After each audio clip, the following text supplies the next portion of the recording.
Hey guys, tonight we're traveling back to the legendary world of ancient Greece to follow the incredible story of Odysseus and his 10-year journey home after the Trojan War. If you enjoy calm stories from history, mythology, and the ancient world, subscribe to the channel, get comfortable, and join us as we begin one of the greatest adventures ever told. The city of Troy had finally fallen after 10 long years of war. Its mighty walls had been breached, its warriors defeated, and the Greek armies prepared to sail home. Among them was Odysseus, king of the small island kingdom of Ithaca. He was famous not simply for his strength, but for his intelligence, patience, and ability to escape situations that seemed impossible. It was Odysseus who had helped devise the famous wooden horse, the clever trick that allowed Greek warriors to enter Troy and bring the war to an end. But victory did not bring him peace. Far across the sea, his wife Penelope and his young son Telemachus were waiting in Ithaca.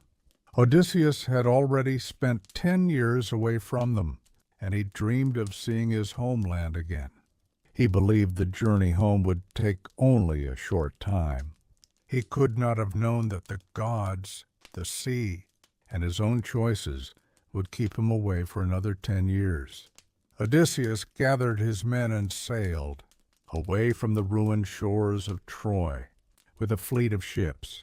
At first, the familiar waters of the Aegean seemed to promise a safe return. The men imagined warm homes, families waiting at the harbor, and peaceful days after years of battle. Yet their first encounters quickly showed that the war might have ended, but their struggle had not. Their ships reached the land of the Sirens, where Odysseus and his warriors attacked the coastal city of Ismarus. They took treasure and supplies, but Odysseus ordered his men to leave quickly.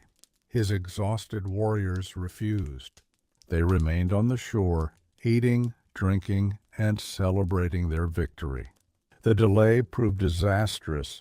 The Sirens gathered reinforcements from the surrounding countryside and attacked the Greeks. A fierce battle followed beside the ships. Many of Odysseus's companions were killed before the survivors finally escaped to sea. Their journey had barely begun, yet death was already following them. Then the weather turned against the fleet. Powerful winds drove the ships far from their intended course, carrying them across unfamiliar waters for days. The men could no longer see the route toward Ithaca. Eventually, they reached a strange and peaceful land where the inhabitants offered them the fruit of the lotus. It seemed harmless, but those who tasted it slowly forgot everything they had once desired. They no longer cared about Ithaca, their families, or returning home. They wanted only to remain there forever, lost in a comfortable dream. Odysseus realized that this peaceful island was another kind of danger. He ordered his sailors to seize the men who had eaten the lotus and carry them back to the ships, even as they begged to stay. Odysseus had them tied beneath the benches so they could not escape, and the fleet sailed away once more. The lesson was clear. Not every danger came with swords, storms, or monsters. Some dangers appeared gentle, offering comfort so sweet that a man might willingly forget his home. Days later, the ships approached another mysterious coast. In the distance, Odysseus could see smoke rising from the land, and curiosity drew him toward it. Taking one ship and a small group of companions, he went ashore to investigate.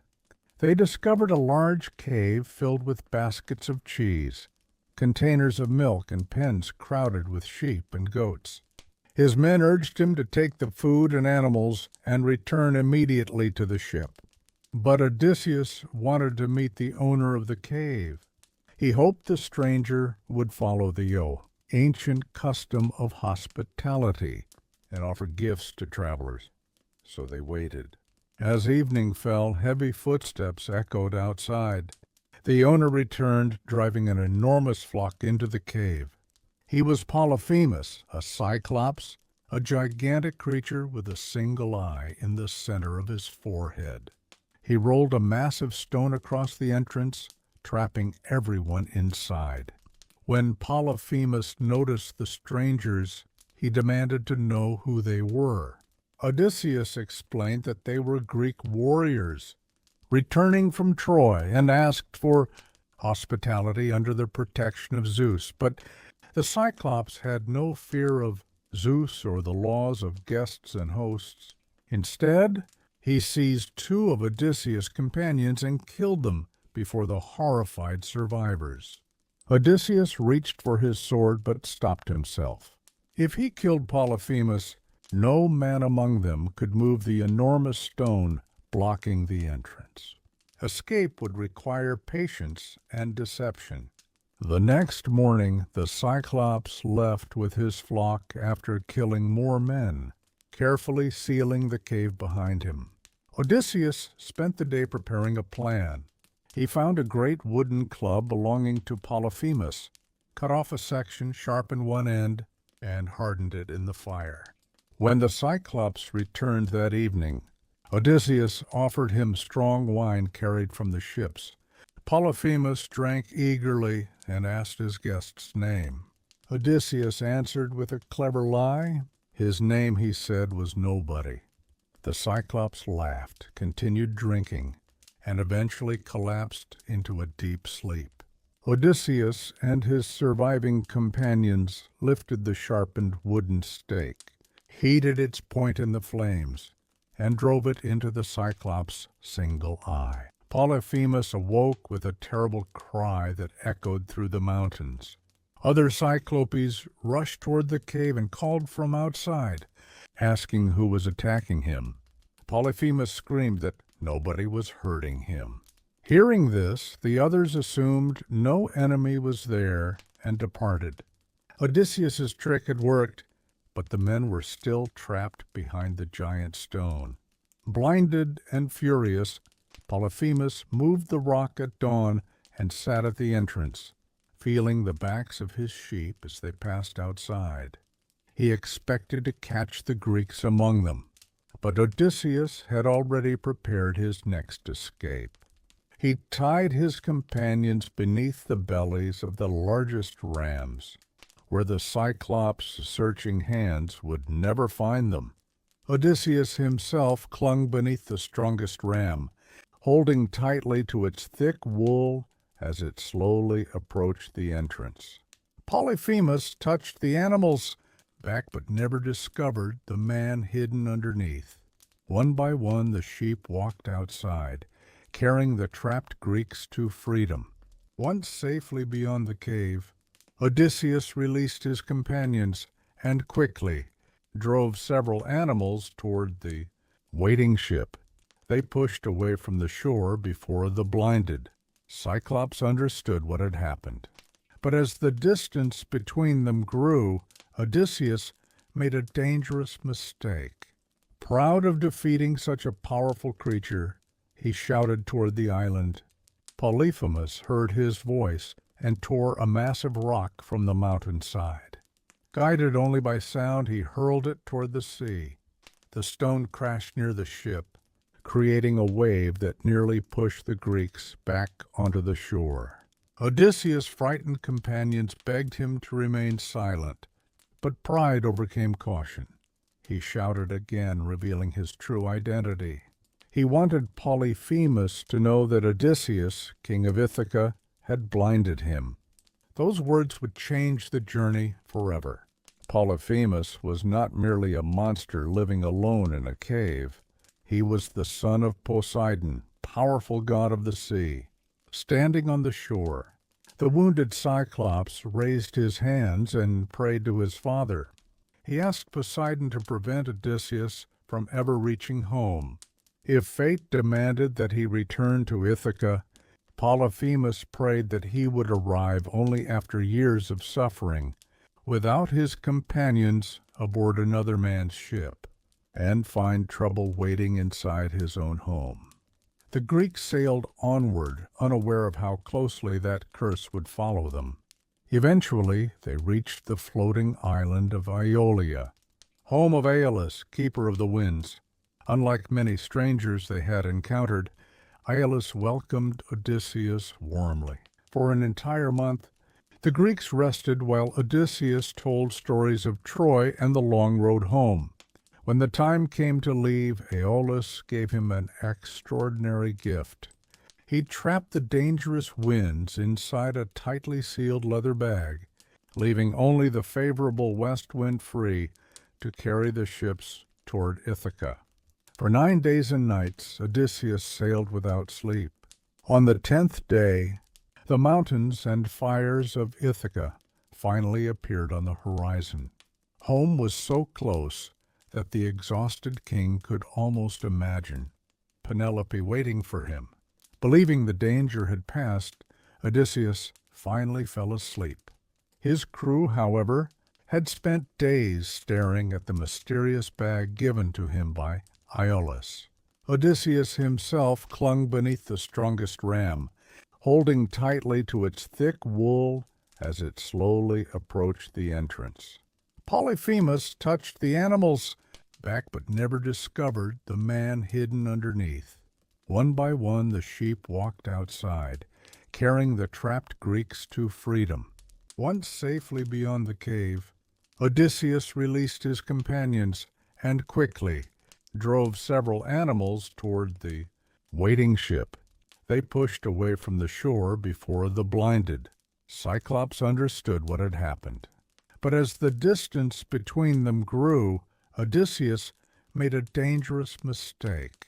Proud of defeating such a powerful creature, he shouted toward the island.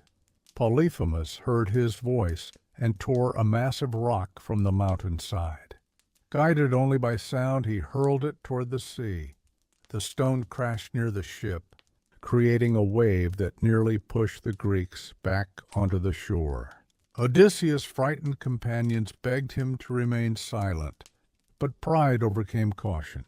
He shouted again, revealing his true identity. He wanted Polyphemus to know that Odysseus, king of Ithaca, had blinded him. Those words would change the journey forever.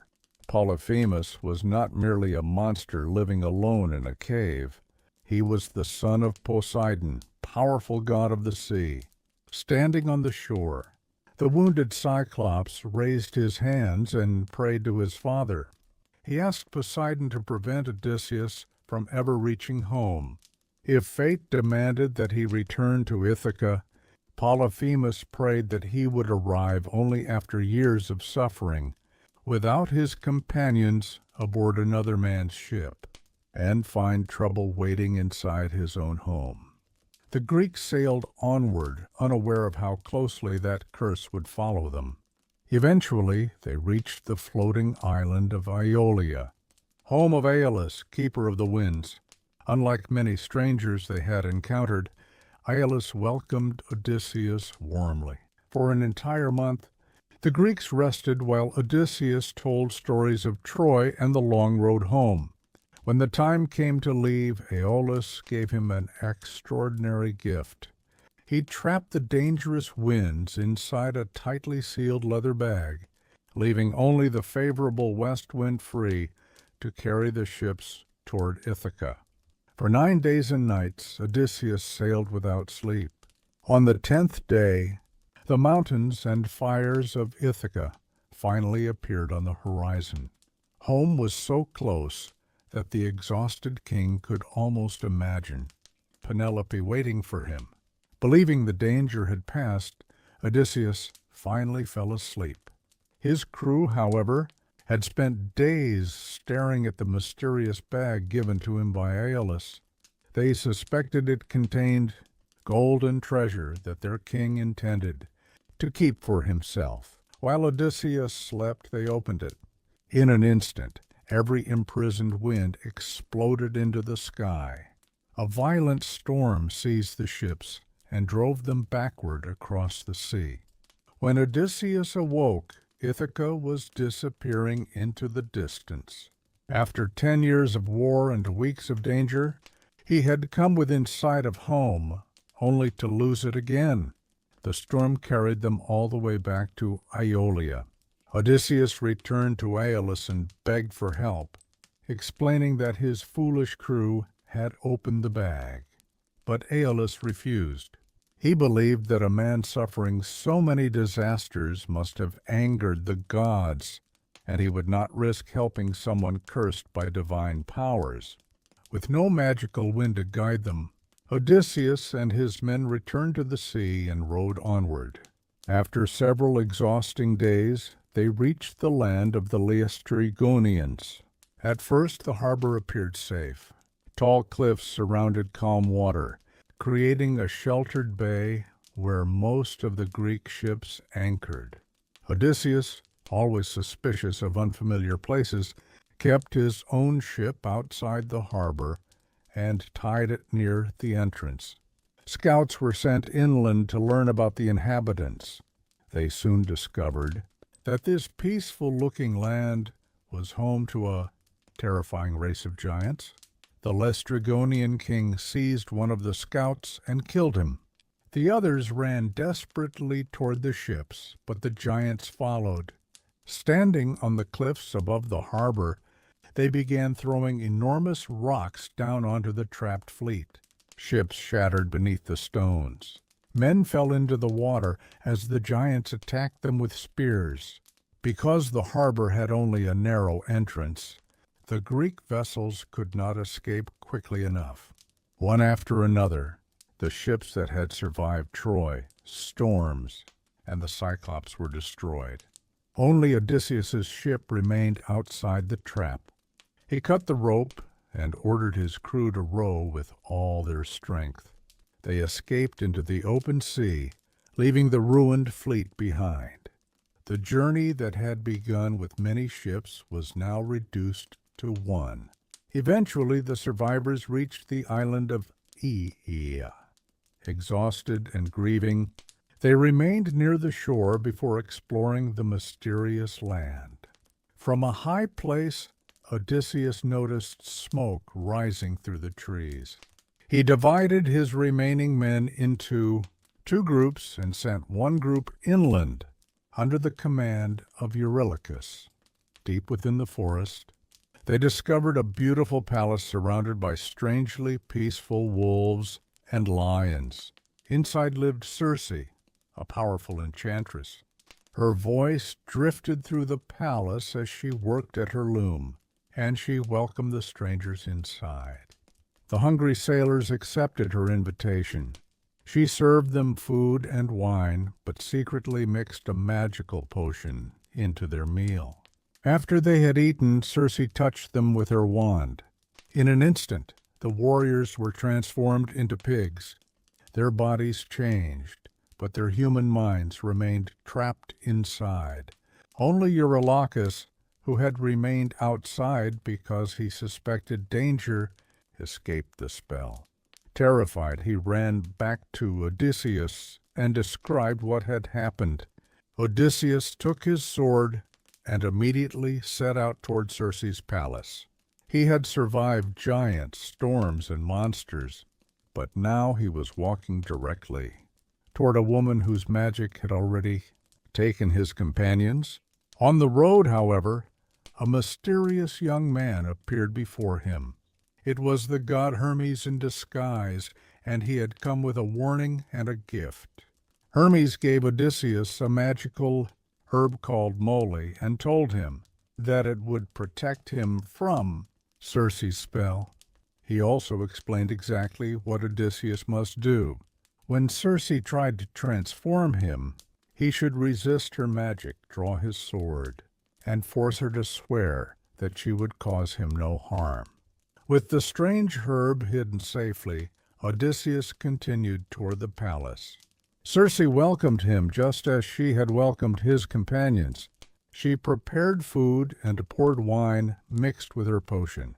Odysseus drank, but the magic had no effect. Circe raised her wand and commanded him to change. yet he remained standing before her. Shocked, she watched as Odysseus drew his sword and rushed toward her. Realizing that this was no ordinary traveler, Circe surrendered and promised not to harm him. Odysseus then demanded that she restore his men. Circe walked to the place where the transformed sailors were kept and touched each of them with another potion. Their animal bodies disappeared and they became human again. The men embraced Odysseus with tears of relief, believing they had been lost forever. Circe now welcomed the Greeks as guests rather than prisoners. Food filled the tables, servants prepared warm baths, and the exhausted travelers finally found safety after months of fear. What was meant to be a short rest, however, slowly became much longer. Days turned into weeks, weeks into months, and eventually an entire year passed on Circe's island. For the first time since leaving Troy, Odysseus lived without storms, monsters, or battles. Yet his companions eventually reminded him why they had sailed so far. Ithaca was still waiting. Penelope was still waiting. Odysseus went to Circe and asked how he could finally return home. Her answer was disturbing. Before sailing toward Ithaca, he would have to travel to the realm of the dead and speak with the spirit of Tiresias, the famous blind prophet. Only Tiresias could reveal the path that remained ahead. Odysseus had faced many dangers, but the thought of deliberately entering the world of the dead filled him with dread. Still, there was no other way. Circe explained the route and described the rituals he must perform. The next morning the crew prepared their ship, but before they could depart, tragedy struck. One young sailor named Elpenor had fallen asleep on the roof of Circe's palace after drinking too much wine. Waking suddenly and forgetting where he was, he stepped over the edge and fell to his death. His companions did not yet know what had happened. With heavy uncertainty, Odysseus and his men raised the sail and left Aeaea behind. Their destination was unlike any place they had visited before. They were sailing toward the boundary between the living and the dead. The winds carried Odysseus and his crew across dark waters until they reached a distant shore, where the world seemed strangely silent. Following Circe's instructions, Odysseus dug a pit in the earth and prepared offerings for the dead. He poured milk, honey, wine, and water into the ground, then sacrificed animals so that their blood flowed into the pit. Soon shadows began gathering around him. Spirits of the dead emerged from the darkness, drawn toward the offering. Odysseus held his sword before the pit, refusing to let any spirit approach until Tiresias appeared. Among the first souls he recognized was Elpenor, the young sailor who had died on Circe's island. His spirit begged Odysseus to return and give his body a proper burial. Odysseus promised that he would. Then another familiar figure appeared, one that filled him with sorrow. It was his mother, Anticlea. When Odysseus had sailed for Troy many years earlier, she had still been alive. He had never known that she had died while he was away. He desperately wanted to speak with her, but first he had to wait for Tiresias. At last the blind prophet approached. After drinking from the blood, Tiresias recognized Odysseus and revealed what awaited him. Poseidon was still furious because Odysseus had blinded his son Polyphemus. The journey home would remain difficult, but reaching Ithaca was still possible. Tiresias warned him about an island belonging to Helios, god of the sun. Sacred cattle lived there, and Odysseus and his crew must never harm them. If they left the animals untouched, they might survive. But if anyone killed the cattle, destruction would follow. Tiresias also warned Odysseus that trouble had entered his home. Men were gathering inside his palace, consuming his wealth and competing to marry Penelope because they believed he was dead. Odysseus would eventually return, but his struggle would not end when he reached Ithaca. After the prophet departed, Odysseus finally allowed his mother to approach. She told him about the family he had left behind. Penelope remained faithful, still waiting despite the passing years. Telemachus, once an infant, had grown into a young man. His father Laertes lived in sorrow, longing for his son's return. Odysseus tried to embrace his mother, but his arms passed through her shadow.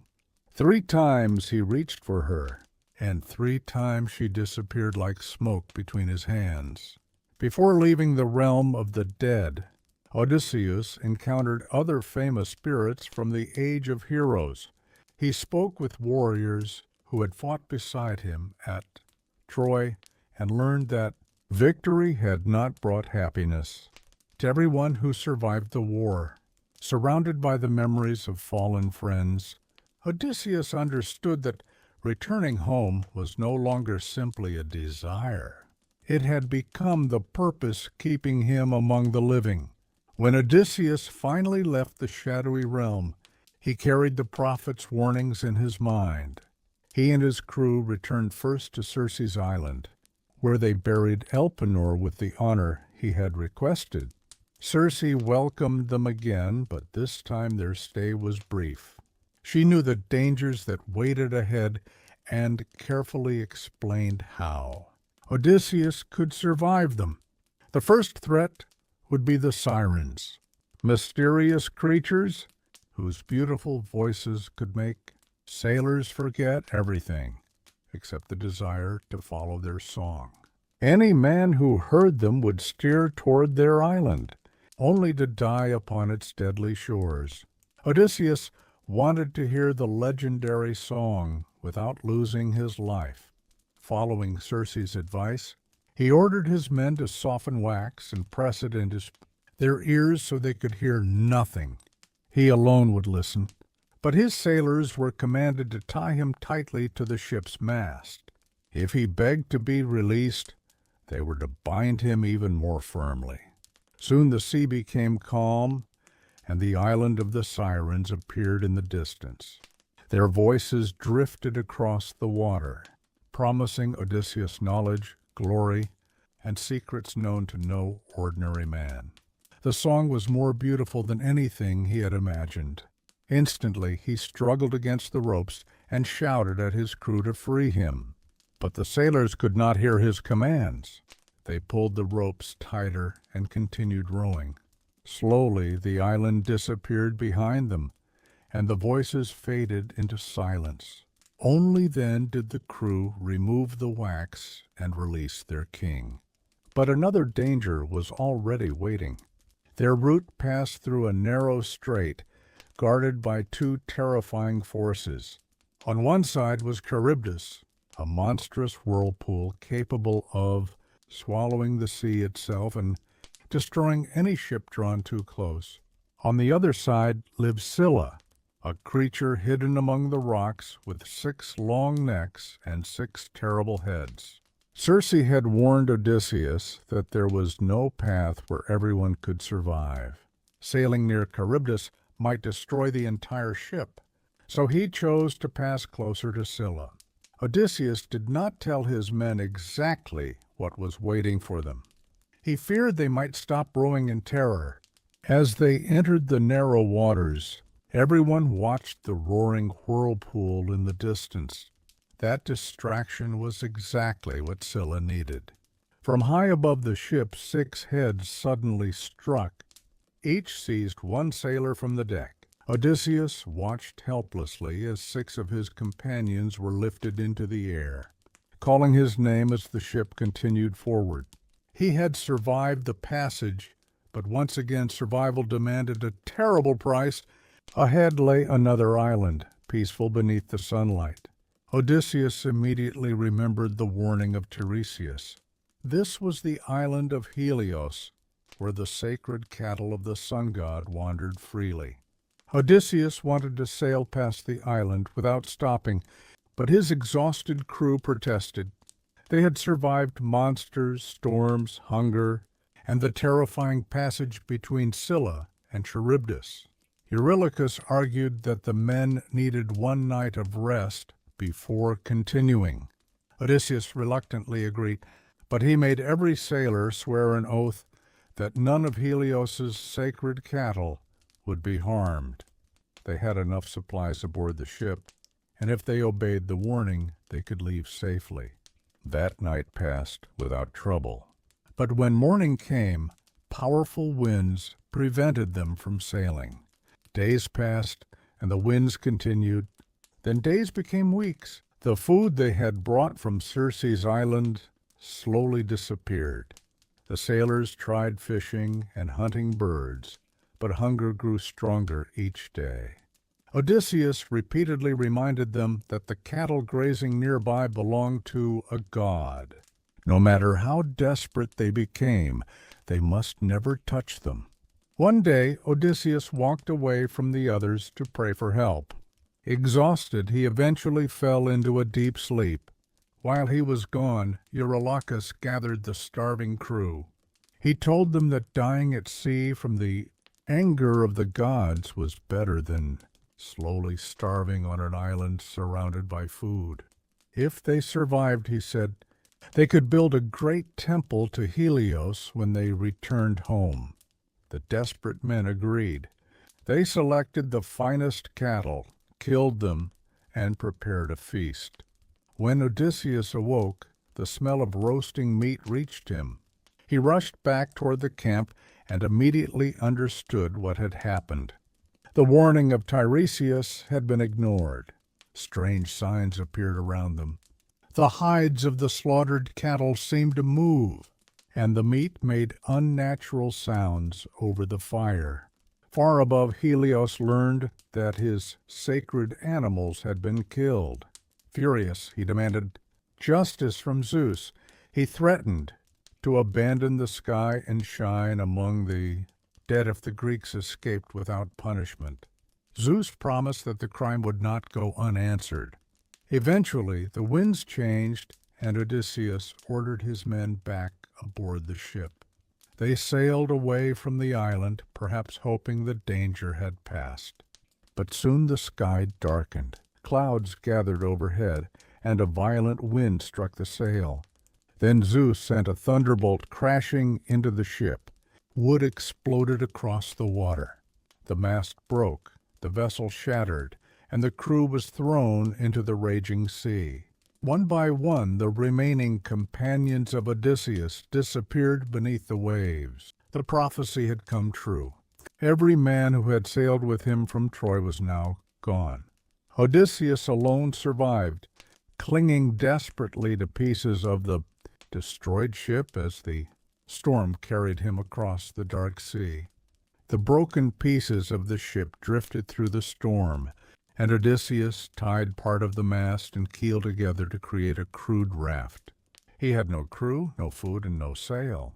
For years he had commanded men across dangerous seas, but now he was completely alone. The waves carried him back toward the waters of Charybdis, the enormous whirlpool he had barely escaped before.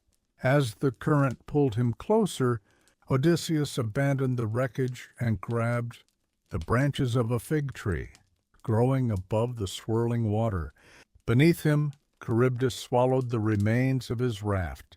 Odysseus hung desperately from the branches, waiting until the monster released the water again. When the pieces of wood finally rose back to the surface, he dropped onto them and paddled away with his hands. For 9 days he drifted across the sea. On the 10th, the waves carried him to the remote island of Ogygia, home of the beautiful nymph Calypso. She found the exhausted stranger and brought him to her cave, where she gave him food, clothing, and shelter. After so much suffering, Ogygia seemed almost like paradise. Green forests covered the island, clear springs flowed through peaceful meadows, and there was no war or danger, Calypso fell in love with Odysseus and wanted him to remain with her forever. She even offered him something no mortal king could normally possess: immortality and eternal youth. But Odysseus could not forget Ithaca. Years passed, and each day he walked to the shore and stared across the endless sea. He thought of Penelope, Telemachus, his father, and the home he had not seen for nearly 2 decades. Even immortality could not replace the life he wanted to return to. For 7 years, Odysseus remained trapped on Calypso's island. Far away on Mount Olympus, however, the gods had not forgotten him. Athena, who had long admired Odysseus for his intelligence and courage, appealed to Zeus. She argued that he had suffered long enough and should finally be allowed to continue his journey. Zeus agreed. Hermes was sent across the sea to Ogygia with a command from the king of the gods. Calypso must release Odysseus. She was unhappy with the decision, but she could not refuse Zeus. She told Odysseus that he was free to leave and helped him prepare for the voyage. With simple tools, he cut trees, shaped the timber, and built a strong raft. Calypso gave him food, water, clothing, and directions. After 7 years on the island, Odysseus pushed his raft into the sea. Once again, Ithaca waited somewhere beyond the horizon. Yet Poseidon had not forgotten the man who blinded his son. Poseidon saw the small raft crossing his sea and immediately recognized Odysseus. Anger returned to the god as he remembered Polyphemus, his blinded son.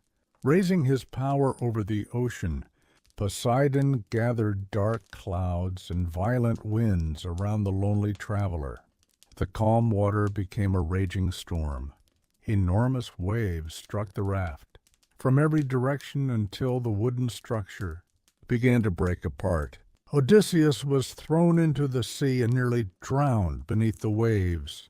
For a moment, after everything he had survived, he wondered whether his journey would finally end there. But a sea goddess named Ino saw him struggling and took pity on him. She gave Odysseus a magical veil and told him to abandon the remains of his raft, wrap the veil around himself, and swim toward land. Odysseus hesitated, fearing another trick from the gods, but when the raft was completely destroyed, he had no choice. He entered the water and began swimming. For 2 days and 2 nights, he fought the waves while Athena quietly protected him from the worst of the winds. Eventually, land appeared ahead. It was the island of the Phaeacians. Reaching the coast was still difficult because sharp rocks lined much of the shore. Odysseus searched desperately for a safe place and finally discovered the mouth of a river. He swam toward it, crawled onto dry land, and returned Ino's magical veil to the sea. Completely exhausted, he found shelter beneath bushes and covered himself with leaves. There, after years of wandering, he fell into a deep sleep. The next morning, Athena arranged another important meeting. Nausicaa, daughter of the Phaeacian king Alcinous, came to the river with her servants to wash clothing. Their voices awakened Odysseus. He emerged carefully from the bushes, exhausted, dirty, and without proper clothing. The servants were frightened and ran away, but Nausicaa remained. Odysseus spoke respectfully, asking only for help and directions. Impressed by his words, the princess gave him clothing, food, and oil, and explained how to reach her father's palace. Odysseus followed her instructions and entered the magnificent home of King Alcinous and Queen Arete. The Phaeacians welcomed the unknown traveler according to the ancient laws of hospitality. They gave him a place at their table without first demanding his identity. For the first time in years, Odysseus found himself among people willing to help him. without deception or violence. During a feast, a bard began singing about the Trojan War, as Odysseus listened to the story of battles he had personally fought. Tears quietly ran down his face. King Alcinous noticed his grief. Curious about the stranger sitting before him, the king finally asked the question Odysseus had avoided. Who was he, and what terrible journey had brought him to their island? Odysseus could no longer hide the truth. Before the gathered Phaeacians, he finally revealed his name and homeland. He was Odysseus, king of Ithaca, the warrior whose clever plan had helped bring down Troy. The hall grew quiet as the guests realized that the stranger before them was a man already famous throughout the Greek world. Odysseus then told them of everything that had happened since leaving Troy. He spoke of the Cicons, the Lotus Eaters, Polyphemus, Aeolus, the Laestrygonians, Circe, the realm of the dead, the Sirens, Scylla and Charybdis, the cattle of Helios, and the years spent trapped with Calypso, king. Alcinous listened carefully and promised that Odysseus would finally reach Ithaca. The Phaeacians were legendary sailors, and their ships could cross the sea with extraordinary speed. They prepared a vessel, loaded it with valuable gifts, and gave Odysseus a comfortable place to rest. As night covered the sea, the ship departed. Odysseus fell into a deep sleep while the Phaeacian sailors guided him across the dark water. He did not see the familiar coastline appear. He did not hear the ship reach the shore. After 20 years away from his kingdom, Odysseus returned to Ithaca while sleeping. The sailors gently carried him onto the beach and placed the gifts beside him before sailing away. When Odysseus awoke, he looked around in confusion. Athena had covered the land in mist, preventing him from recognizing his own homeland immediately. For a terrible moment, he believed that he had been deceived again and abandoned in another unknown country. Then Athena appeared disguised as a young shepherd. Odysseus cautiously asked where he was, and when she told him that the island was Ithaca, joy filled him. Even then, he did not reveal his identity to the stranger. Instead, he invented a complicated story about who he was and where he had come from. Athena smiled.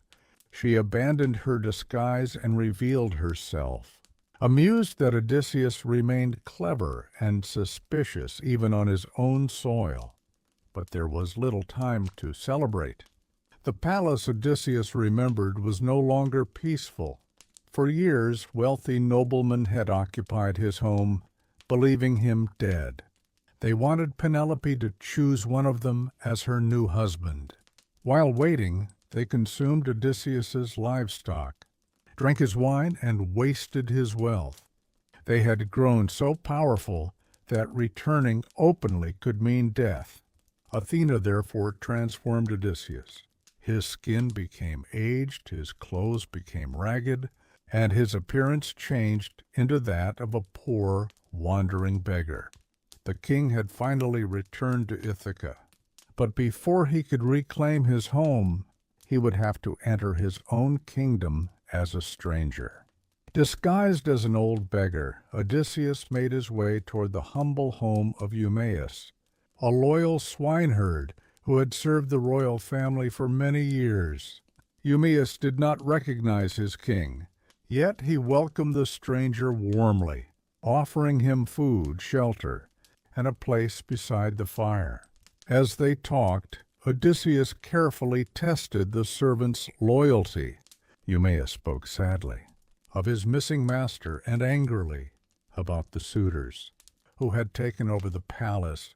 He still believed that Odysseus might someday return. Though 20 years had passed since the king sailed for Troy, hearing such loyalty moved Odysseus, but he kept his identity secret. Meanwhile, Athena traveled to Telemachus, who had been searching for information about his father. She told the young prince to return to Ithaca quickly. The suitors had become increasingly dangerous, and some were planning to kill him before he could challenge their control of the kingdom. Telemachus returned secretly and went directly to Eumaeus's home. There, father and son stood in the same room for the first time since Telemachus had been an infant. At first, Telemachus saw only an old beggar. Then Athena appeared to Odysseus and restored his true appearance. His worn clothing changed, his body seemed stronger, and the signs of age disappeared. Telemachus stared at him in disbelief. He thought the stranger must be a god. Odysseus finally spoke the words his son had waited his entire life to hear. He was his father. Telemachus struggled to believe him, but when the truth became clear, father and son embraced and wept. Their reunion could not last long. More than 100 suitors occupied the palace, while Odysseus had only a few loyal allies. Together, father and son began planning how to defeat them. Odysseus would enter the palace still disguised as a beggar. Telemachus would behave normally and reveal nothing. They would discover which servants remained, loyal, and secretly remove weapons from the great hall. Soon Odysseus walked toward his own palace. Near the entrance lay an ancient dog named Argos. Once, Argos had been a strong hunting dog raised by Odysseus himself. Now he was old, neglected, and lying forgotten. Although no human recognized the disguised king, Argos did. The dog lifted his head and moved his ears when Odysseus approached. Odysseus wanted to greet him, but could not risk revealing himself. He quietly wiped away a tear. After seeing his master return home at last, Argos closed his eyes and died. Odysseus then entered the palace where the suitors were eating, drinking, laughing, and wasting the wealth of the man now standing among them. None realized that the beggar they mocked was the king they believed would never return. Inside the palace, Odysseus remained silent as the suitors treated him with contempt. Some laughed at his ragged clothes, while others questioned why a poor stranger had entered their feast. Odysseus moved from man to man, asking for small portions of food, using the opportunity to study the enemies who had occupied his home. Most showed little respect for the ancient customs of hospitality. The worst among them was Antinous, one of the most arrogant suitors. When Odysseus approached him, Antinous insulted the disguised king and refused to offer anything. Their argument grew heated until Antinous seized a wooden stool and threw it at Odysseus. It struck him, but Odysseus barely moved. Years of war and suffering had taught him to control his anger. He knew that revealing himself too early could destroy everything he and Telemachus had planned. Penelope soon heard that a mysterious traveler had arrived with stories about Odysseus. Desperate for any news of her husband, she asked to speak with the beggar. When they finally met, Odysseus found himself sitting before the wife he had dreamed about for 20 years. Yet he could not tell her who he was. Penelope described the painful years of waiting and the growing pressure to marry one of the suitors. She had delayed them through a clever trick. Penelope announced that she would choose a husband after finishing a burial cloth for Odysseus' elderly father, Laertes. Every day she worked at the loom, but each night she secretly undid what she had woven. For 3 years, the deception kept the suitors waiting until one of her servants revealed the truth. Now Penelope feared she could delay them no longer. Odysseus listened carefully, hiding his emotions. He assured her that her husband was alive and would return soon. Penelope wanted to believe him, but she had heard false promises before. Later, an elderly servant named Eurycleia was ordered to wash the stranger's feet. She had cared for Odysseus when he was young. As she washed his leg, her fingers touched an old scar left by a wild boar during his youth. She recognized it immediately.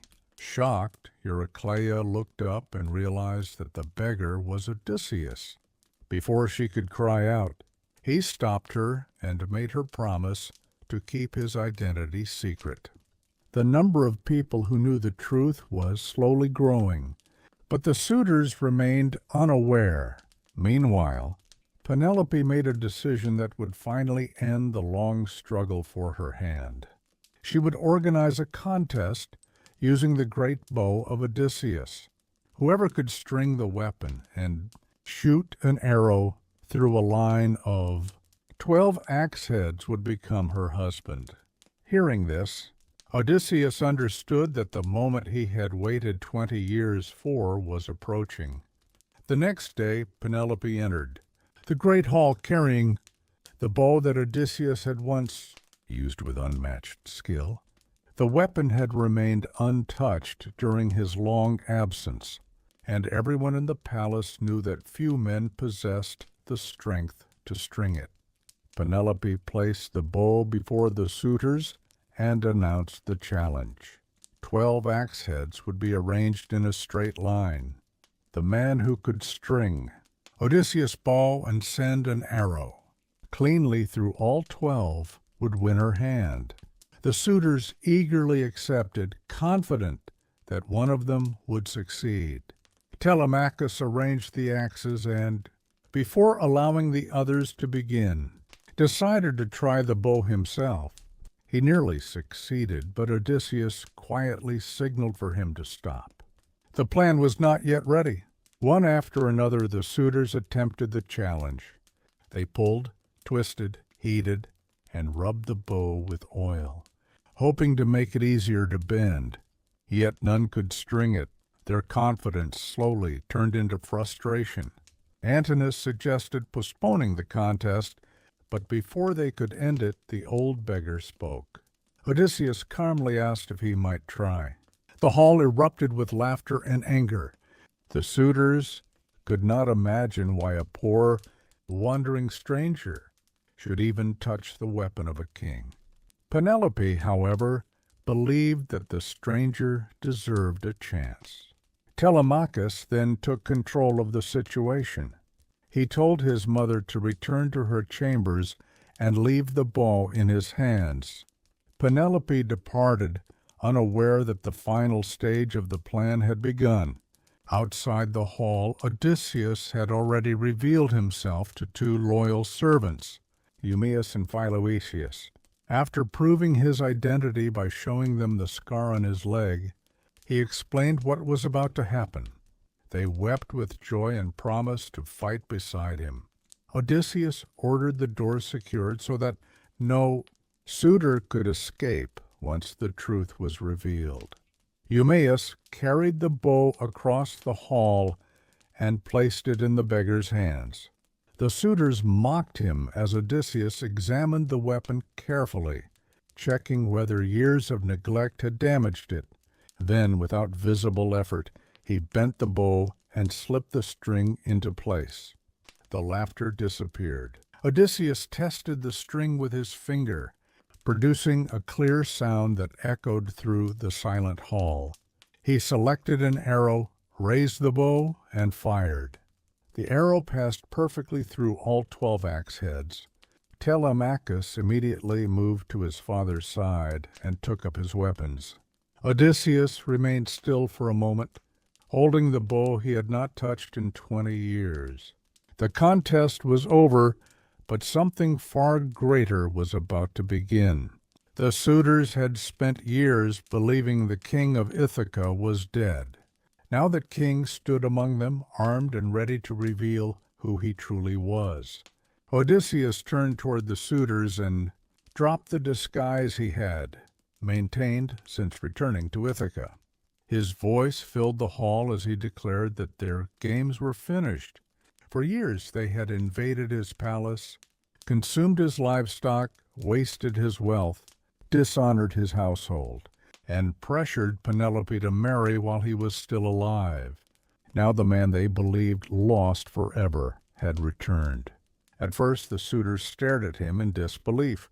Some thought the beggar had gone mad. Then they looked at the perfectly strung bow in his hands and at Telemachus, standing beside him with weapons ready. Fear spread through the room. Antinous barely had time to understand what was happening. Odysseus raised the bow, released an arrow, and struck him before he could defend himself. Chaos erupted.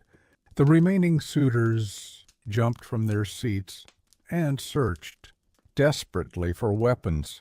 But Telemachus had already removed most of the shields and spears from the hall. Eurymachus tried another strategy. He blamed everything on Antinous, claiming that the dead man had been responsible for the worst crimes. He promised that the others would repay everything they had taken if Odysseus spared them. But Odysseus refused. They had lived in his home for years and had even plotted to murder Telemachus. The time for negotiation had passed. Eurymachus drew his sword and charged. Odysseus fired again, and another leading suitor fell.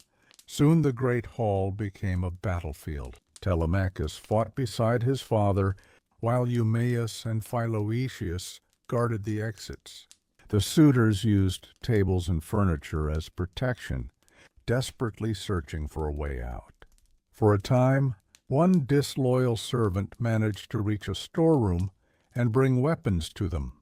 When Odysseus realized what was happening, his loyal allies captured the servant and secured the room. Athena then appeared in the form of Mentor, an old friend of Odysseus. She watched the battle and tested whether Odysseus and Telemachus still possessed the courage to defend their home. Spears flew across the hall, but many attacks against Odysseus and his companions failed. Gradually the resistance collapsed. The men who had once laughed at the old beggar now understood that they had been mocking the warrior who survived Troy, monsters, storms, and the anger of the sea itself. When the fighting finally ended, silence returned to the palace. Odysseus stood inside the home he had dreamed of for 20 years. But one final reunion remained. Penelope had not witnessed the battle. When Eurycleia rushed to tell her that Odysseus had returned, Penelope refused to believe it immediately. Too many years had passed, and too many strangers had brought false stories. She descended toward the hall cautiously, preparing to see whether the man waiting below was truly the husband she remembered. Penelope entered the hall slowly and looked across the room at the man everyone claimed was her husband. Odysseus stood before her after 20 years of war, wandering and suffering, expecting perhaps that she would immediately run into his arms. Instead, Penelope remained cautious. The man looked like Odysseus, and Telemachus insisted that his father had returned, but she had spent too many years surrounded by rumors and false hopes. She feared that some stranger or even a god might be deceiving her. Telemachus became frustrated by his mother's cold reaction, but Odysseus understood. Penelope had survived through patience and intelligence, just as he had survived through cleverness. She needed proof that no stranger could possibly possess. After Odysseus bathed and changed into clean clothing, Athena restored his appearance, making him seem strong and noble once more. Still, Penelope did not surrender her doubts. Instead, she created one final test. She ordered a servant to move their marriage bed out of the bedroom and prepare it elsewhere for Odysseus. The words immediately disturbed him. He explained that the bed could not simply be moved. Long ago, Odysseus himself had built their bedroom around a living olive tree. He had shaped the trunk into one of the bedposts and constructed the bed around it. Moving it would require cutting the tree and destroying the secret design. Only Odysseus and Penelope knew how that bed had been made. Hearing him describe it, Penelope finally knew the truth. This was not an impostor. This was the man who had left Ithaca 20 years earlier. Her caution disappeared and she ran toward him. Husband and wife embraced as years of separation finally ended. Odysseus wept with Penelope, and for a moment the wars, storms, monsters, and losses seemed far away. They spent the night speaking about everything that had happened during their years apart. Penelope told him how she had resisted the suitors and protected their household. Odysseus described the long road from Troy and the companions who had never returned. But even after reclaiming his palace and reuniting with his wife, one person remained to be seen.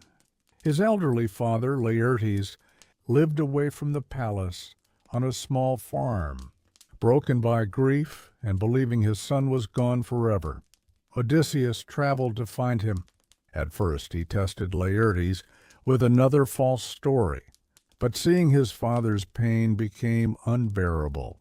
Odysseus revealed himself and proved his identity by recalling memories from childhood in the trees Laertes had once given him. The old man finally recognized his son. After 20 years, Odysseus had returned not only to his kingdom, but to the family that had spent decades waiting for him. Yet outside the palace, news of the fallen suitors was spreading, and their families were beginning to gather. The families of the dead suitors were filled with grief and anger. Many refused to accept that their sons and brothers had brought destruction upon themselves by occupying Odysseus' palace. Led by Eupeithes, the father of Antinous, they armed themselves and marched toward the countryside, determined to take revenge. Word soon reached Odysseus that another battle was approaching. After everything he had endured, peace still seemed just beyond his reach. At the farm of Laertes, Odysseus prepared to defend his family once more. Telemachus stood beside him, no longer the child Odysseus had left behind before sailing to Troy, but a young warrior ready to fight alongside his father. Eumaeus and Philoetius also remained loyal. Even the elderly Laertes prepared himself for battle. Athena watched from above, knowing that the cycle of revenge could continue forever unless someone brought it to an end. Before the fighting began, she appealed to Zeus. The king of the gods agreed that Odysseus had suffered enough. His kingdom needed peace, not another generation of bloodshed. Still, the angry families approached. Eupeithes blamed Odysseus for the deaths of the suitors and called upon his followers to attack. Odysseus and his companions advanced to meet them. Athena strengthened Laertes, and the old man threw his spear with surprising power. It struck Eupeithes, who fell to the ground. Seeing their leader killed, many of the attackers began to lose courage. Odysseus moved forward, ready to continue the fight.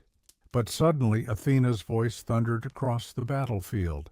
She commanded both sides to stop. The conflict had gone far enough. Zeus himself confirmed her command with a bolt of lightning that struck the earth nearby. Odysseus understood the message. He lowered his weapon. The families of the suitors abandoned their revenge, and peace was restored between the king and the people of Ithaca. At last, the journey that had begun, outside the burning walls of Troy, reached its true conclusion. Odysseus had left home as a warrior seeking victory and returned 20 years later as a man transformed by loss, temptation, suffering, and endurance. He had faced the Cyclops, escaped Circe's magic, heard the song of the Sirens, traveled among the dead, survived Scylla and Charybdis, endured Poseidon's storms, and watched every companion who sailed with him disappear. Yet perhaps his greatest challenge had always been simpler than defeating monsters. It was remembering where he belonged. Again and again, Odysseus was offered reasons to stop wandering. Comfort, wealth, pleasure, even immortality stood between him and Ithaca. But beyond every distant island remained the memory of Penelope, Telemachus, Laertes, and the rocky homeland he called his own. Now, after 2 decades beneath unfamiliar skies, Odysseus could finally remain in Ithaca. The sea that had carried him through years of suffering lay beyond the shore, but this time he no longer needed to sail away. For the people of Ithaca, the return of Odysseus marked the end of an age of uncertainty. For 20 years their king had existed somewhere between memory and legend. Some believed he had died beneath the walls of Troy. Others imagined his ship resting at the bottom of a distant sea. Now he walked once again through the land he had ruled before the war. The palace could be restored, the household rebuilt, and the years of disorder slowly left behind. Telemachus had also changed during his father's absence. When Odysseus sailed for Troy, his son had been only a baby. He grew up knowing his father through stories told by others, surrounded by men who treated his home as though it belonged to them. The return of Odysseus gave father and son something they had never truly possessed before: time together. Telemachus had proven his courage during the struggle against the suitors, and Odysseus could now see that Ithaca would someday have a ruler capable of protecting it. Penelope, too, could finally abandon the endless waiting that had defined so much of her life. For years, each ship appearing on the horizon might have carried Odysseus home. Each stranger arriving at the palace might have brought news of his death. She survived through patience, intelligence, and determination, resisting those who tried to convince her that hope was foolish. In many ways, Penelope's struggle reflected her husband's. Odysseus survived through clever plans across distant lands, while Penelope used her own cleverness to protect their home. Their reunion brought those 2 journeys together, yet the memories of the voyage could never completely disappear. Odysseus had returned without the warriors who once filled his ships. He remembered the men lost to the Cyclones, the companions killed by Polyphemus, the fleet destroyed by the Laestrygonians, the sailors taken by Scylla, and the final crew swallowed by Zeus's storm after killing the cattle of Helios. Every stage of the journey had demanded something from him. The proud commander who sailed away from Troy had learned that intelligence could defeat strength, but also that pride could create terrible consequences. His decision to reveal his name to Polyphemus had turned Poseidon against him and helped transform a voyage home into years of wandering. The Odyssey, therefore, became more than a tale of monsters and gods. Beneath its adventures was a story about longing, identity, loyalty, temptation, and the meaning of home. Odysseus crossed extraordinary lands and encountered beings beyond ordinary human experience, yet his greatest desire remained deeply human. He wanted to return to the people who remembered him before he became a hero of Troy. And when he finally stood again beneath the familiar sky of Ithaca, his greatest victory was not the fall of a city or the defeat of a monster. It was simply being home. In the years that followed, stories of Odysseus spread far beyond the shores of Ithaca. Sailors repeated his adventures beside fires in distant ports, while poets transformed his suffering into a tale, passed from one generation to another. Each storyteller remembered something different. Some admired the warrior who escaped impossible dangers. Others remembered the clever man who defeated a giant by calling himself nobody. But the deepest part of his story was not about strength. Odysseus survived because he learned when to fight, when to hide, when to speak, and when silence was more powerful than any weapon. His journey had repeatedly tested these lessons. Before Polyphemus, his intelligence saved his companions, but his pride brought Poseidon's curse. On Circe's island, courage allowed him to rescue his men, yet comfort nearly made them forget their journey. Before the Sirens, Odysseus understood his own weakness well enough to have himself tied to the mast. He did not defeat temptation by pretending he could resist it. He survived by preparing for the moment when he knew he could not. Even his return to Ithaca required patience. The warrior who once commanded armies entered his own palace, dressed as a beggar, and endured insults from men sitting at his table. Had he acted from anger the moment he arrived, the suitors might have overwhelmed him. Instead, he watched, waited, discovered who remained loyal, and chose the moment when his enemies were most vulnerable. Penelope had survived in much the same way. She could not defeat the suitors with weapons, so she defeated their plans with time. The weaving of Laertes' burial cloth became her own kind of battlefield. One fought quietly night after night. Telemachus represented something different. His journey was about growing into the responsibility left behind by an absent father. By the time Odysseus returned, the infant he remembered had become a man capable of standing beside him. Their reunion connected two generations separated by war, and perhaps that was why the story endured. The monsters were unforgettable, the gods were powerful, and the adventures were extraordinary. But beneath them were fears familiar to almost anyone. The fear of losing family, the temptation to abandon a difficult path, the uncertainty of whether home will remain the same after years away. Odysseus discovered that returning home did not mean returning to the life he had left. Ithaca had changed. Penelope had changed. Telemachus had grown up. Odysseus himself was no longer the man who had sailed toward Troy. Homecoming meant accepting those changes and finding his place among them. The sea had taken 20 years from him, but it had also revealed what mattered most. His kingdom was not simply a palace, fields, ships, or treasure. Ithaca was the people for whom he had refused to stop searching for a way home.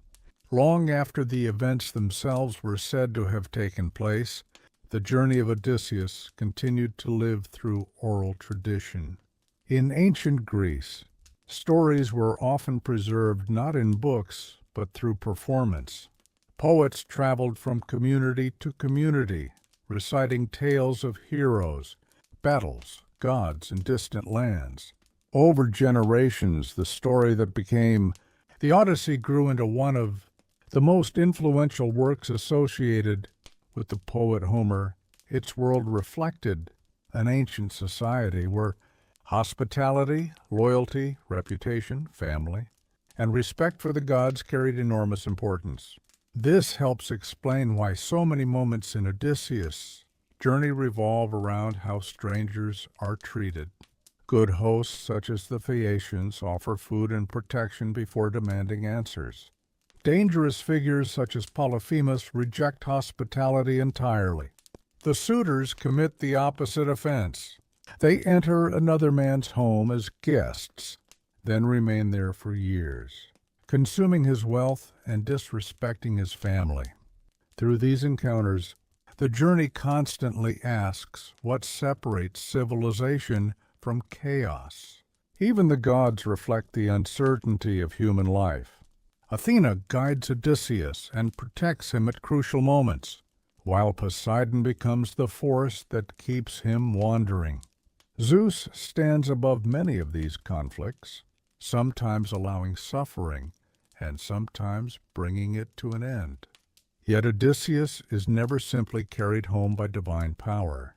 Again and again, he must make decisions whose consequences follow him across the sea. Some are brilliant, others are disastrous. This mixture makes him different from a perfect hero. He lies when necessary, hides his identity, feels pride, makes mistakes, loses control, and continues forward. His intelligence saves him from Polyphemus, but his need to announce his victory brings years of punishment. His curiosity allows him to experience extraordinary things, but it repeatedly places him near danger. The Odyssey also explores time in a powerful way. 20 years is long enough for a child to become an adult, for parents to grow old, and for memories to become uncertain. When Odysseus returns, recognition does not happen all at once. Argos knows him immediately. Eurycleia recognizes his scar. Telemachus needs divine help before understanding who stands before him. Penelope demands proof that belongs only to their marriage. Each recognition brings Odysseus closer to becoming himself again. The wandering stranger slowly becomes a father, husband, son, and king once more. Perhaps this is why the final return feels so important. The journey home was never only about reaching an island on a map. Odysseus had to recover the relationships and identity that 20 years of absence had nearly erased. After crossing the known world and surviving everything placed before him, the traveler finally became Odysseus of Ithaca again. Across centuries, the Odyssey became more than the story of one ancient Greek hero. Its journey became a pattern that appeared again and again in literature, theater, art, and later storytelling traditions. A traveler leaves the familiar world, encounters dangers that test every part of his character, loses companions and certainty, and eventually returns home changed by everything he has experienced. Odysseus begins as a celebrated warrior returning from victory at Troy.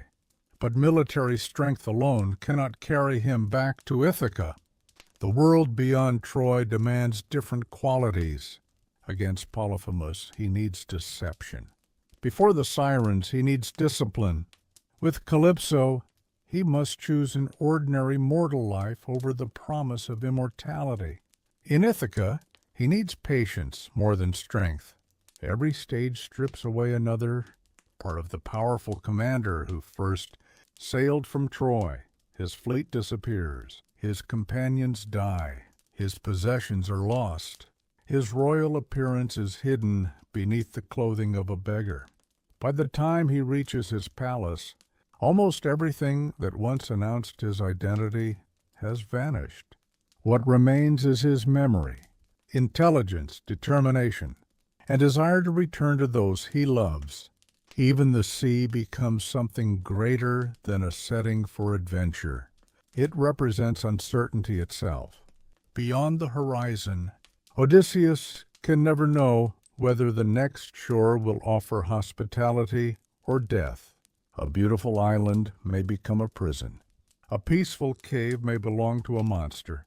A favorable wind may carry him within sight of home, only for one mistake to send him backward again. The distance between Troy and Ithaca was not impossible to cross, yet in the Odyssey it becomes a world filled with obstacles, because home cannot be reached simply by sailing in the correct direction. Odysseus must endure the consequences of his actions and the choices of those around him. His companions repeatedly influence the journey as well. They open Aeolus's bag of winds when Ithaca is already visible. They slaughter the sacred cattle despite clear warnings. Their decisions remind us that even the cleverest leader cannot completely control the people traveling beside him. By the end, Odysseus arrives alone, carrying the memory of everyone who began the voyage with him. His return, therefore, contains both joy and sadness. He regains his wife, son, father Pallas, and kingdom, but he cannot restore the years that disappeared or bring his companions back from the sea. Victory in the Odyssey is never presented as perfectly clean. Odysseus reaches the destination he wanted, but the man who reaches Ithaca has been shaped by every loss along the way. His homecoming matters precisely because the road home demanded so much from him. For ancient audiences, the story also offered a way to think about the fragile boundary between human beings and the forces beyond their control. Odysseus could plan carefully, but a storm could destroy those plans in moments. He could command his crew, but he could not remove their hunger, fear, curiosity, or greed. He could defeat a monster, yet the monster's father could be a god powerful enough to turn the sea against him.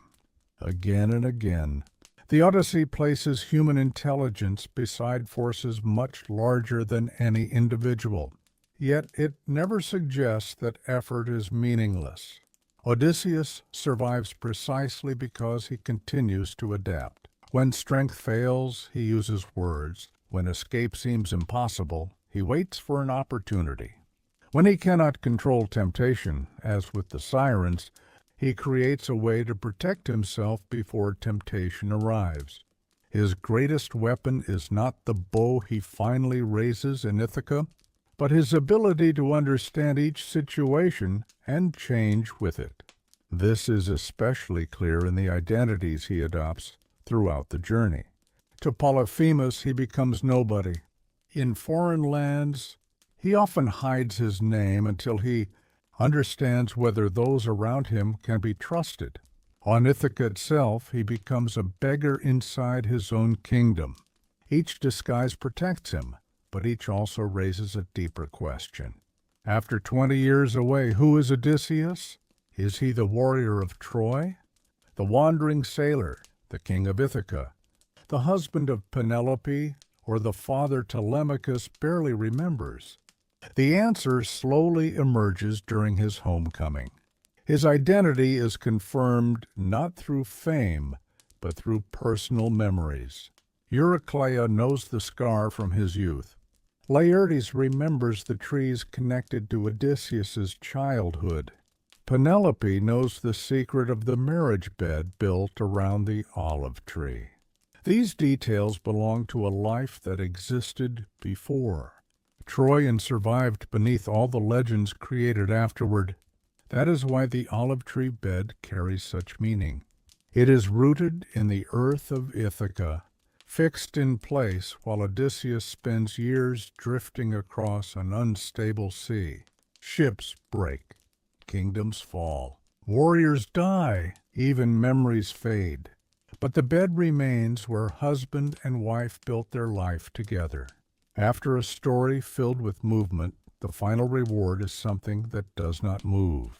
Odysseus has spent years crossing oceans, entering strange worlds, and searching for a path forward. In the end, what he wanted was waiting in the place where his journey had begun. And perhaps that is the quiet heart of the Odyssey. Sometimes the longest journey is not the one that takes us toward something new, but the one that finally brings us back to what we never stopped valuing. The Odyssey also invites us to consider what heroism really means. At the beginning of his story, Odysseus belongs to a world where heroes are remembered for battles, victories, and physical courage. Troy is filled with warriors seeking glory, and their names survive because of what they accomplished in war. But the journey home gives Odysseus a different kind of challenge. There are moments when courage means attacking, but there are also moments when courage means enduring. He must survive humiliation without reacting, resist despair when every companion is gone, and continue toward Ithaca when there is no guarantee that anyone there still waits for him. On Calypso's island, the choice becomes especially revealing. Odysseus is offered immortality, something countless heroes might have desired. He could remain young forever in a beautiful place beside a divine being. Yet he chooses Penelope, Ithaca, and a mortal future. He chooses a life that will eventually end because it is his own life. This decision separates his story from a simple search for power or glory. Odysseus does not want to become a god. He wants to return to being a man among the people he loves. His relationship with Penelope strengthens this idea. Both spend years surrounded by alternatives.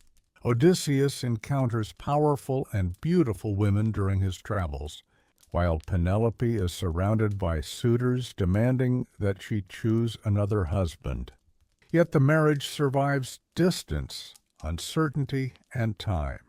When they finally reunite, recognition comes through the secret of something they created together long before the journey began.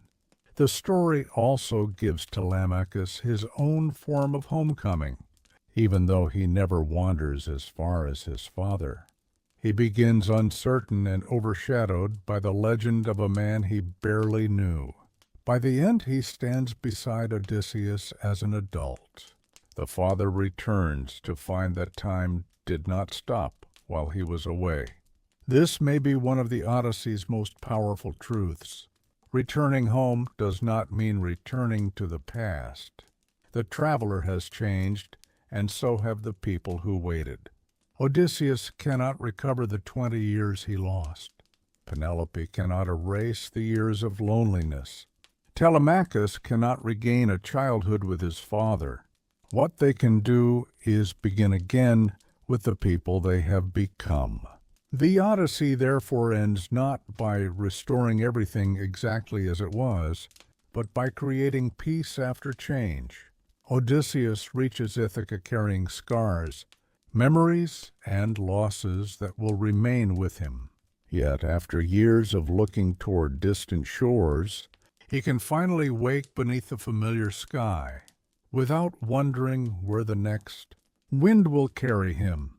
The world of the Odyssey is filled with gods and monsters, but its most memorable moments often come from simple human emotions. Fear, hope, grief, pride, love, and loneliness follow Odysseus more closely than any creature he encounters. When he loses men to Polyphemus, he learns that cleverness cannot erase loss. When Ithaca appears on the horizon after Aeolus gives him the winds, home seems almost close enough to touch. Yet a single mistake sends him far away again. When he meets his mother among the dead, he discovers that his absence has consequences even in places he cannot see. Life in Ithaca continued while he wandered, and some of the people he hoped to embrace again would not be there when he returned. This gives the story a quiet sadness beneath its adventures. Every year Odysseus spends away from home is a year that cannot be recovered. Even when he finally succeeds, his victory cannot reverse time. Perhaps this is why the episodes of recognition near the end feel so powerful. Odysseus does not simply announce himself and immediately receive his old life back. He must be recognized piece by piece. His dog knows him through instinct. Eurycleia knows him through the scar on his body. Telemachus accepts him as the father he has known mostly through stories. Laertes recognizes memories from childhood. Penelope requires the secret of their bed. Each person knows a different part of Odysseus, and together they rebuild the identity that years of wandering had scattered across the sea. Even his scar carries meaning. Heroes are often imagined as returning from adventures covered in signs of victory, but a scar is also evidence of vulnerability. Odysseus can be wounded. He can make mistakes. He can lose people. He can be frightened and exhausted. His greatness comes not from avoiding these experiences, but from continuing despite them. The gods may shape the winds, but Odysseus must still hold onto the wreckage. Athena may guide him, but he must still enter the palace. Prophecy may tell him what dangers lie ahead, but knowing the future does not make those dangers painless. By the time peace returns to Ithaca, the man who stands beside Penelope has learned something the young warrior who sailed to Troy could not have fully understood.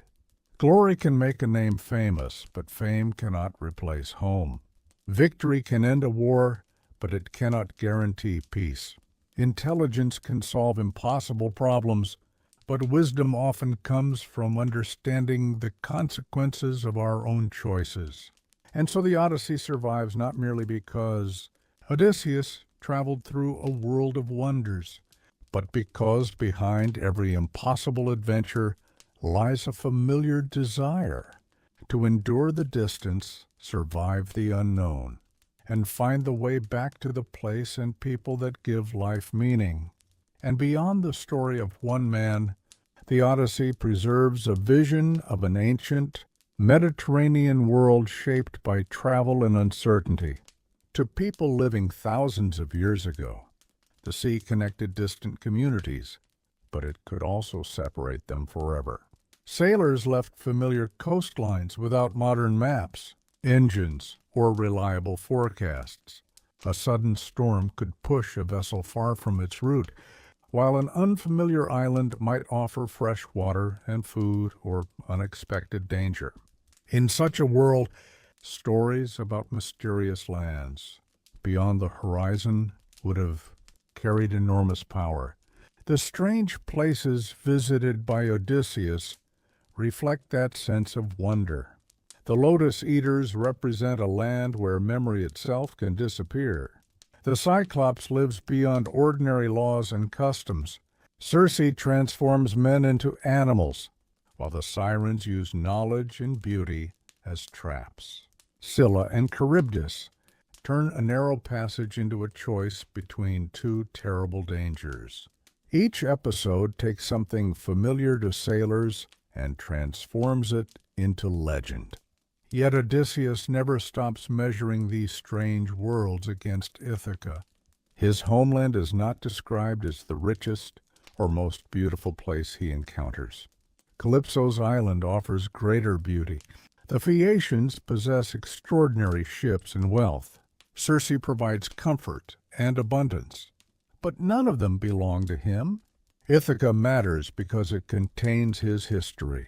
It is where Penelope remembers their marriage, where Telemachus carries his family line, where Laertes grows old, and where even Argos waits through the passing years.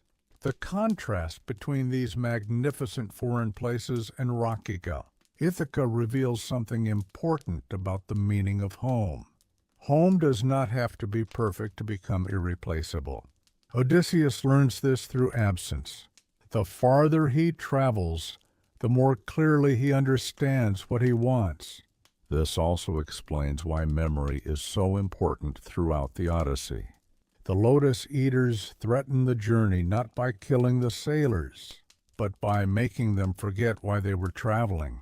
Calypso offers Odysseus a future so comfortable that he could abandon his former life. The Sirens tempt him with knowledge that might pull him away from his path. Again and again, survival means remembering Ithaca, remembering warnings, remembering promises, remembering who he was before years of wandering changed him. In this sense, Odysseus' greatest struggle is against forgetting. He crosses a world constantly offering reasons to stop, remain, surrender, or become someone else. Yet somewhere beyond every storm remains the image of home. That memory becomes the invisible thread connecting Troy to Ithaca, guiding him through every island, every loss, and every dark stretch of sea. Perhaps the reason the Odyssey has remained alive for so many centuries is that its journey can be understood in different ways by every generation. To some, it is an adventure filled with monsters, magic shipwrecks, and angry gods. To others, it is a story about a soldier trying to return to ordinary life after years of war. Odysseus leaves Troy as a celebrated hero, but the battlefield has prepared him only for part of what lies ahead. On the journey home, he must learn patience, restraint, humility, and endurance. His greatest enemy is not always Poseidon or some creature waiting on an unknown island. Sometimes it is his own pride. After escaping Polyphemus, Odysseus could have sailed away safely without revealing his identity. Instead, he wanted the Cyclops to know exactly who had defeated him. That moment of pride allowed Polyphemus to call upon Poseidon and turn the sea itself into an enemy. The consequences follow Odysseus for years. Yet the story does not leave him unchanged. When he finally reaches Ithaca, he behaves very differently. He enters his own home disguised as someone powerless. Men insult him, throw objects at him, and treat him as though he has no value. The younger Odysseus might have responded immediately, but the traveler who has survived years of suffering waits. He understands that revealing himself at the wrong moment could cost him everything. The contrast shows how deeply the journey has transformed him. At Troy, cleverness helped him conquer a city. In Ithaca, wisdom helps him recover a home. The same transformation can be seen in his understanding of control. Early in the voyage, Odysseus often behaves as though intelligence can overcome any obstacle. But the sea repeatedly reminds him that some things cannot be controlled. He cannot prevent his crew from making every foolish decision. He cannot command Poseidon to forgive him. He cannot save all his companions from Scylla. He cannot bring his mother back from the dead. Eventually, survival requires accepting limits as much as overcoming them. This makes his final victory quieter than the destruction of Troy. There is no foreign city to conquer and no treasure to carry away. His reward is the restoration of ordinary things, eating in his own home, speaking with his son, embracing his wife, seeing his father, and knowing that tomorrow he will still be in Ithaca. After years among supernatural wonders, ordinary life becomes the greatest treasure of all. Odysseus traveled to the edges of the known world searching for a route home, only to discover that what he valued most had been waiting on one small island from the beginning. The long return of Odysseus also reminds us that journeys rarely end at the exact moment a traveler reaches the destination. Ithaca was the place Odysseus had dreamed about for years, but stepping onto its shore did not immediately restore his old life. His palace was occupied, his son had grown up without him, his father had aged in sorrow, and Penelope had learned to survive through caution. Odysseus had returned geographically, but he still had to rebuild his place within the world he had left behind. In this way, the final part of the Odyssey becomes a journey through familiar territory that has become unfamiliar with time. The palace is still his palace, yet he enters it as a stranger. Penelope is still his wife, yet he must prove himself to her. Telemachus is still his son, yet Odysseus must meet him almost as one adult meeting another.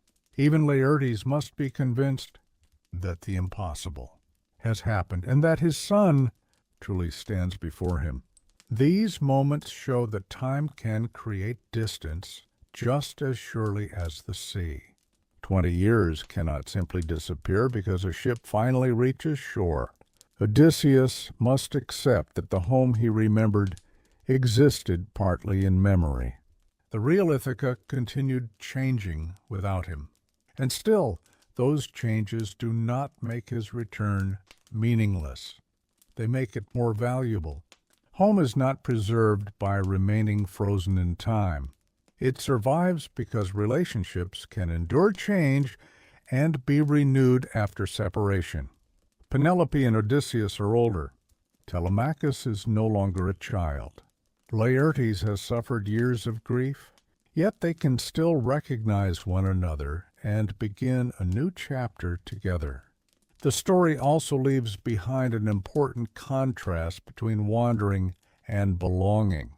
During his travels, Odysseus is constantly dependent on strangers, weather gods and chance. He rarely knows where he will sleep the following night. He wakes on unknown beaches and enters halls where he cannot know whether he will be welcomed or attacked. In Ithaca, uncertainty slowly gives way to familiarity. Names, memories, trees, rooms, and people connect him to a life larger than the adventures that made him famous. The world may remember Odysseus because he escaped monsters and crossed impossible seas, but the man himself spends most of the story trying to leave those adventures behind. He does not wander because he loves being lost. He wanders because every road home has been blocked. And when those obstacles finally disappear, he chooses not another voyage, another kingdom, or another chance for glory, but the quiet certainty of belonging somewhere again. Another reason the Odyssey continues to fascinate readers is the way it asks what a person carries home after surviving extraordinary events. Odysseus returns without the fleet that once followed him from Troy. The treasure, weapons, and companions that surrounded him at the beginning of the voyage are mostly gone. What he brings back instead is experience. Every island has taught him something, often through suffering. Polyphemus teaches him that victory can become disaster when pride takes control. Aeolus shows how quickly success can disappear when trust breaks down. Circe reveals the danger of becoming comfortable enough to forget a larger purpose. The journey to the dead forces Odysseus to confront mortality and the cost of his long absence. The Sirens teach him that curiosity must sometimes be controlled rather than satisfied freely. Scylla teaches him that leadership can involve choices where no perfect outcome exists. The cattle of Helios show that warnings become useless when desperation overwhelms discipline. Calypso presents perhaps the strangest lesson of all. Even paradise can become a prison when a person cannot choose to leave. Together, these experiences change the meaning of home. At the beginning, Ithaca is simply where Odysseus wants to return after war. By the end, it represents everything that the wandering world cannot give him.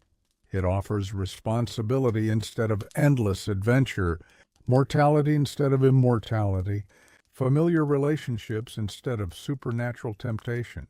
Odysseus chooses these ordinary limitations because they belong to the life he recognizes as his own. His return also reveals that identity depends partly on being remembered by others. Across the sea, Odysseus repeatedly introduces himself, hides his name, or invents new identities. In Ithaca, he encounters people who remember pieces of his past that no disguise can erase.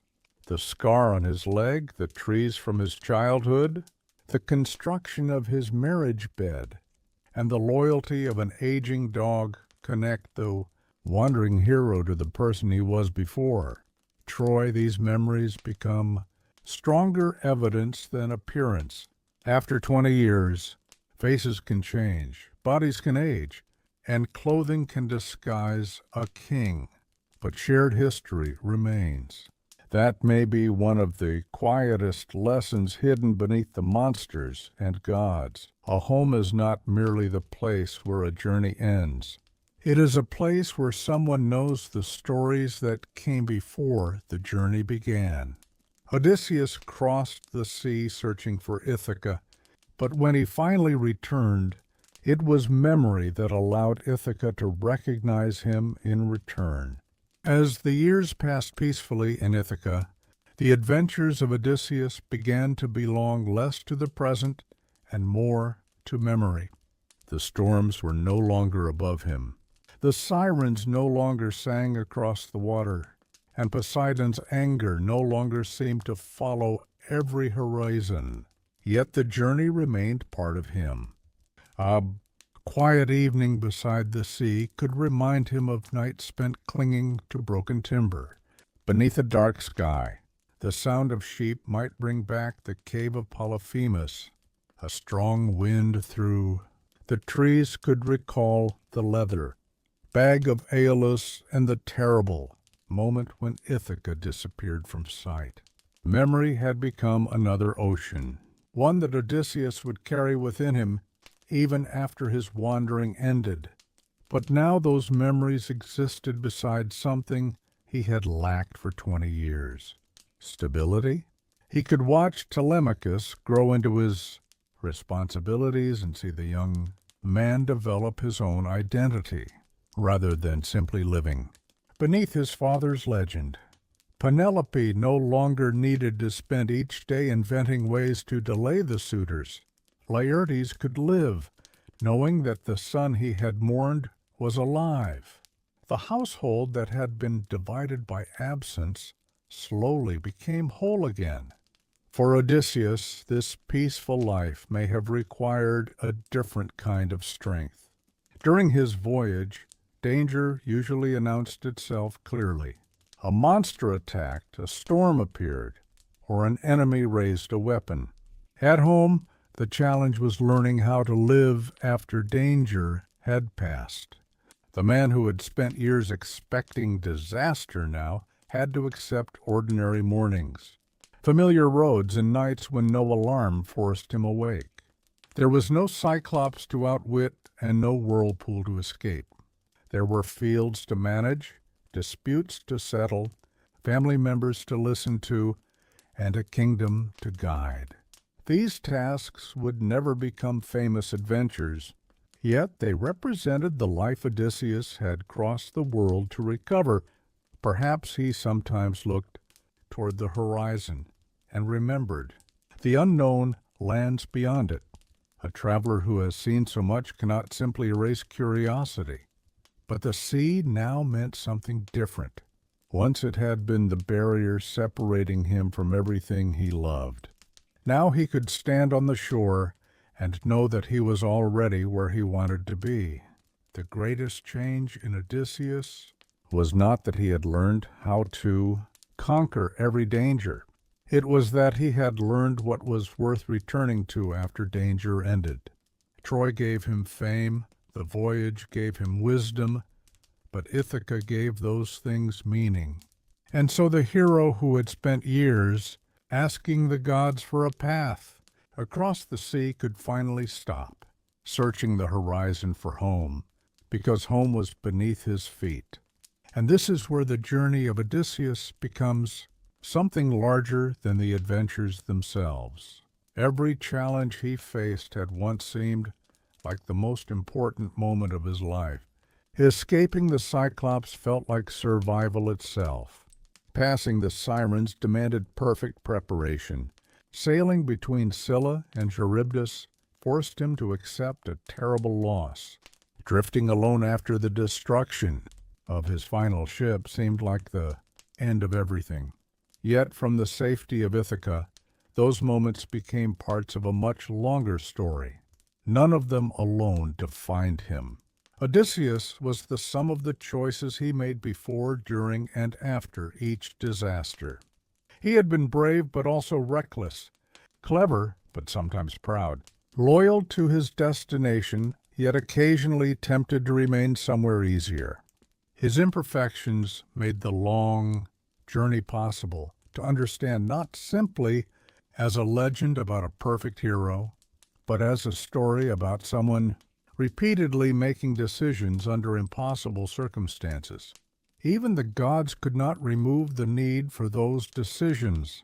Athena might offer guidance, Hermes might provide protection, and Zeus might eventually command peace. But Odysseus still had to act. Divine help opened doors. It did not walk through them for him. The same was true of fate. Prophecies warned him about what might come, but knowledge alone could not save his crew or eliminate suffering. The road remained uncertain until each moment arrived. This balance between fate and choice runs quietly through the entire Odyssey. Odysseus cannot control the winds, but he can decide how to respond when they change. He cannot control the existence of Scylla, but he must choose a route past her. He cannot recover the years lost at war, but he can decide what kind of husband. Father, son, and king he will be after returning.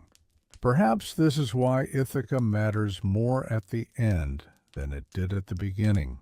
Before Troy, home was something Odysseus possessed without needing to think deeply about it. After 20 years away, home became something he understood precisely because he had lost access to it.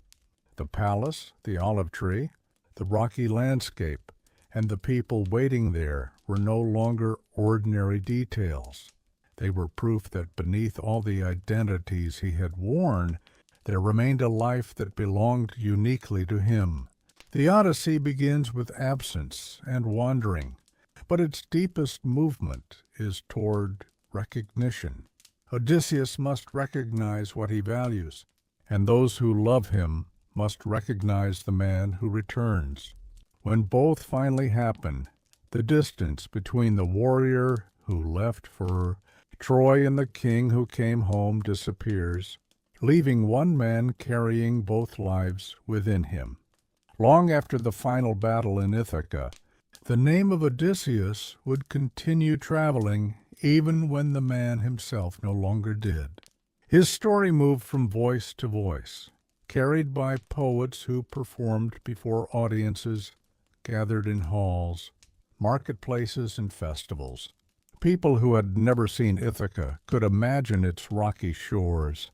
They could picture the dark cave of Polyphemus, hear the distant song of the Sirens, and feel the terror of a small ship passing between Scylla and Charybdis.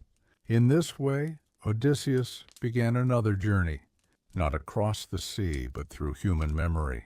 Each generation could find something different in his story. Sailors might understand the fear of uncertain waters.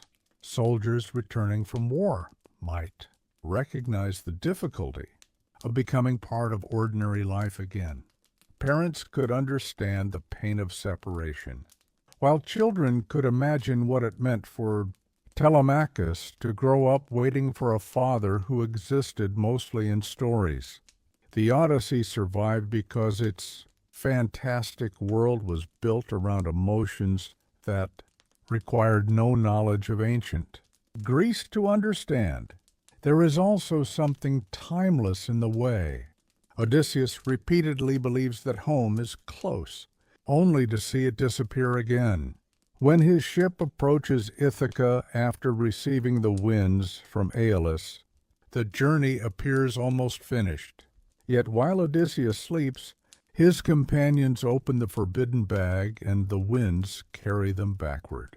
Later, after surviving even greater dangers, another storm destroys the last ship and leaves him alone. The pattern could have broken his desire to continue. Instead, every setback makes Ithaca more important. The destination remains the same even when the route becomes almost impossible. And when Odysseus finally reaches home, he does not arrive surrounded by an army or celebrated fleet. He arrives sleeping aboard the ship of strangers. The great warrior returns quietly, placed on the shore, beside his possessions without even seeing, the moment his voyage ends. There is something fitting about this. After years of struggling against the sea, Odysseus does not conquer it in one final dramatic victory. He simply survives long enough to be carried home. His greatest achievement becomes endurance. The same man who once helped destroy Troy through a brilliant plan learns that not every problem can be defeated quickly. Some must simply be lived through, day after day, until circumstances change. Perhaps that is why the image of Ithaca remains so powerful. It is not only a kingdom at the end of a voyage. It is the idea that somewhere beyond uncertainty, there may still be something worth continuing toward. For Odysseus, that something was a wife who remembered him, a son he needed to know, a father who still hoped, and a home whose smallest details became more precious than all the wonders of the distant world. Yet the Odyssey also reminds us that endurance is not the same as moving forward without fear. Odysseus is frightened many times during his journey. He fears the enormous strength of Polyphemus, the darkness of the world of the dead, the deadly waters around Scylla and Charybdis, and the storms that leave him alone in the sea. What separates him from those who surrender is not the absence of fear, but his ability to continue thinking while afraid. Inside the Cyclops cave, he understands that killing Polyphemus immediately would trap everyone behind the massive stone. Before the Sirens, he knows that willpower alone may not be enough, so he prepares before hearing their voices. When he returns to Ithaca, he understands that anger cannot replace strategy. These moments reveal a hero who survives by recognizing reality rather than pretending danger does not exist. His story also shows how differently people respond to hardship. Some of his companions remain loyal through years of wandering, while others become careless when hunger, exhaustion, or temptation grows too strong. The opening of Aeolus' bag is driven by suspicion and greed. The slaughter of Helios' cattle comes from desperation. Neither decision begins with a desire for destruction, yet both create consequences that cannot be undone. Odysseus himself makes similar mistakes. His pride after escaping Polyphemus gives Poseidon a reason to pursue him. The Odyssey does not divide its world neatly between wise heroes and foolish companions. Everyone is vulnerable to moments when emotion overwhelms judgment. This makes the journey feel less like a simple sequence of victories and more like a long education. Odysseus learns that surviving one danger does not guarantee wisdom in the next. Experience must be remembered and applied again and again. By the time he reaches Ithaca, patience has become one of his greatest strengths. The man who once shouted his name across the sea to a defeated enemy now hides that same name inside his own palace. He allows the suitors to believe he is weak, because he understands that being underestimated can be more useful than being celebrated. Even Penelope mirrors this patience. For years, she survives not by confronting the suitors directly, but by delaying them, observing them, and protecting the possibility that Odysseus might return. Husband and wife spend much of the story apart, yet both rely on intelligence and endurance to preserve what matters to them. Their reunion, therefore, feels like more than the end of a separation. It brings together two people who have survived different versions of the same struggle. Odysseus fought to cross the world back to Ithaca, while Penelope fought to keep Ithaca from becoming a home to someone else. One journey moved across oceans. The other remained within palace walls. Both required years of waiting, and both ended when the door between past and present finally opened. And as peace settled over Ithaca, the meaning of Odysseus' adventures slowly changed. During the journey, every island had been a problem to escape, and every horizon had hidden another uncertainty. Now, those same experiences became stories that could be remembered without immediate danger. Telemachus could listen to his father describe places no ordinary Ithacan had ever seen. He could hear about the strange calm of the lotus eaters, the terrifying cave of Polyphemus, the palace of Circe, and the voices of the Sirens drifting across an unnaturally quiet sea. But behind these extraordinary memories were names of men who had never returned. Odysseus had begun the voyage, surrounded by companions who had survived 10 years of war beside him. He ended it alone. Their absence gave every memory a different weight, a story that sounded like an adventure. To someone hearing it for the first time, might have been a memory of grief to the man who lived through it. The Odyssey never allows survival to erase loss. Odysseus reaches his goal, but the cost remains part of the victory. Perhaps this is another reason he values ordinary life after returning. A meal shared with family means something different to a man who has known hunger on distant shores. A quiet night has greater value after years of storms. The familiar voice of Penelope carries more meaning after 7 years spent staring from Calypso's island toward a home beyond the horizon. Even growing older becomes precious after being offered immortality. Odysseus had been given the possibility of escaping the fate shared by all humans, yet he rejected it because endless. Life away from everything he loved did not feel like true living. This choice reveals how deeply the journey is connected to mortality. The people Odysseus loves will age. He will age with them. Their time together is limited precisely because they are human. Instead of making that life worthless, the Odyssey suggests that limitation may be part of what gives it meaning. There is urgency in returning because time continues moving. Penelope cannot wait forever. Laertes will not live forever.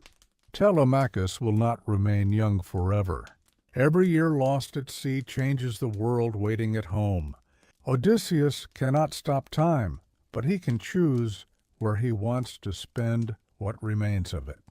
And after seeing kingdoms, monsters, goddesses, and wonders beyond imagination, his answer remains Ithaca. Not because Ithaca is perfect, but because it is his.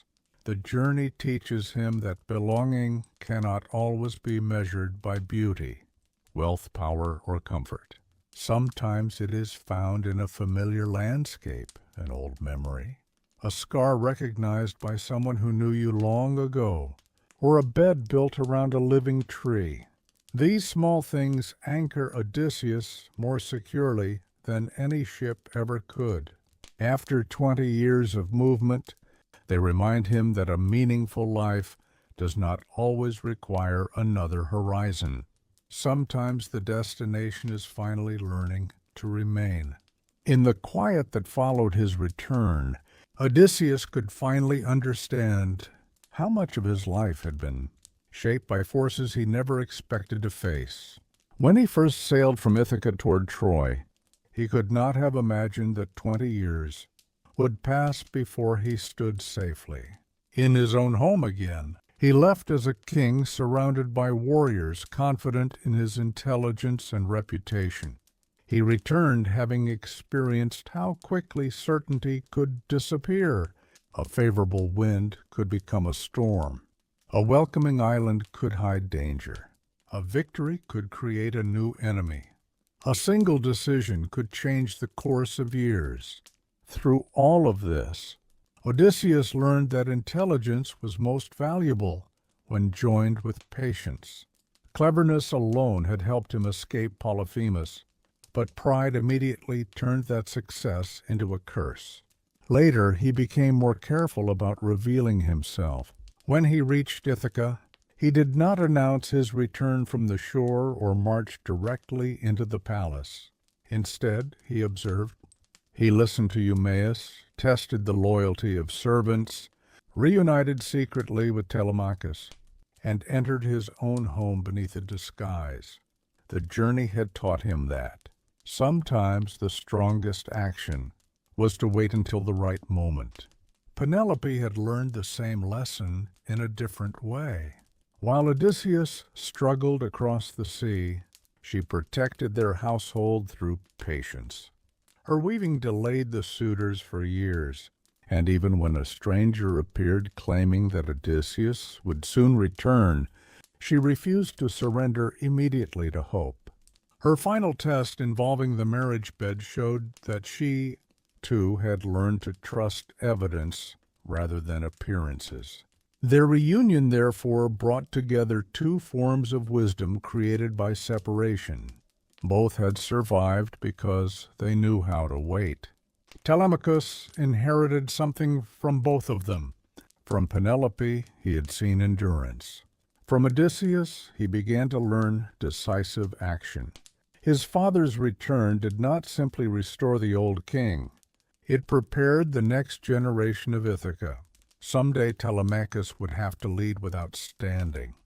Beside the legendary hero whose name had shaped his childhood, perhaps Odysseus understood this better than anyone. Every generation eventually becomes a story told by the next. The warriors of Troy had once seemed larger than life, yet many were now only memories. Achilles, Agamemnon, and countless others belonged to a world that had already begun to fade. Odysseus had survived long, enough to return from that world and witness what came after it. His greatest opportunity was no longer to win another famous victory, but to pass on what the journey had taught him. Courage mattered, but so did restraint. Intelligence mattered, but so did humility. Glory could make a name survive for centuries, but it could never replace the people waiting behind the door of a familiar home. For those who heard the Odyssey in ancient times, Odysseus may have represented something both heroic and familiar. Few listeners would ever fight a Cyclops or hear the Sirens, but many understood what it meant to wait for someone who had traveled far away. Greek communities were connected by the sea, and voyages could separate families for months or years. War could take husbands, fathers, sons, and brothers beyond the horizon with no promise that they would return. In that world, the story of Penelope waiting and Telemachus growing up without his father carried a human weight. Beneath all the mythology, the uncertainty mattered as much as the adventure.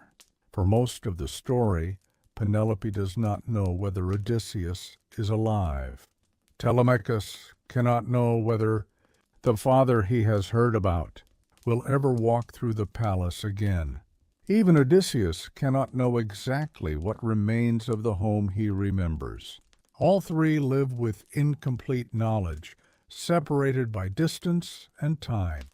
This makes their eventual reunion powerful because it answers questions they have carried for years. Yet the Odyssey never suggests that returning home erases what happened during the absence. Odysseus cannot become the younger man who left Ithaca. Penelope cannot forget the pressure and loneliness of the years without him. Telemachus cannot suddenly recover the childhood he spent without his father. Their future must begin from where they are now, not where they were 20 years earlier. In this way, homecoming becomes an act of rebuilding rather than simply returning. The same is true for Ithaca itself. Odysseus must restore order after the suitors have damaged the household and divided loyalties. Peace requires more than defeating enemies. It requires ending the cycle of revenge that follows their deaths. Athena's final intervention prevents another conflict from consuming the island, reminding everyone that victory without peace would only create another war. This final moment mirrors the larger journey. Odysseus began his wandering because one war had ended, yet the consequences of violence continued following him. Only when weapons are finally lowered in Ithaca does his long return truly finish. The hero who once helped conquer Troy now receives something more difficult to achieve than conquest: the chance to live without another battle waiting ahead. The sea remains beyond Ithaca's shores, and the wider world continues as it always has, filled with uncertainty. But Odysseus no longer needs to answer every distant horizon. He has crossed enough of them to understand that the greatest destination was never a mysterious island or legendary kingdom. It was the place where his absence had mattered, where his return was recognized, and where his story could finally become memory instead of survival. And perhaps the final wisdom of the Odyssey lies in understanding that no journey belongs only to the traveler. Every year, Odysseus spent away from Ithaca changed the lives of those who remained behind. Penelope carried the burden of protecting their household. Telemachus grew from an infant into a young man beneath the shadow of an absent father.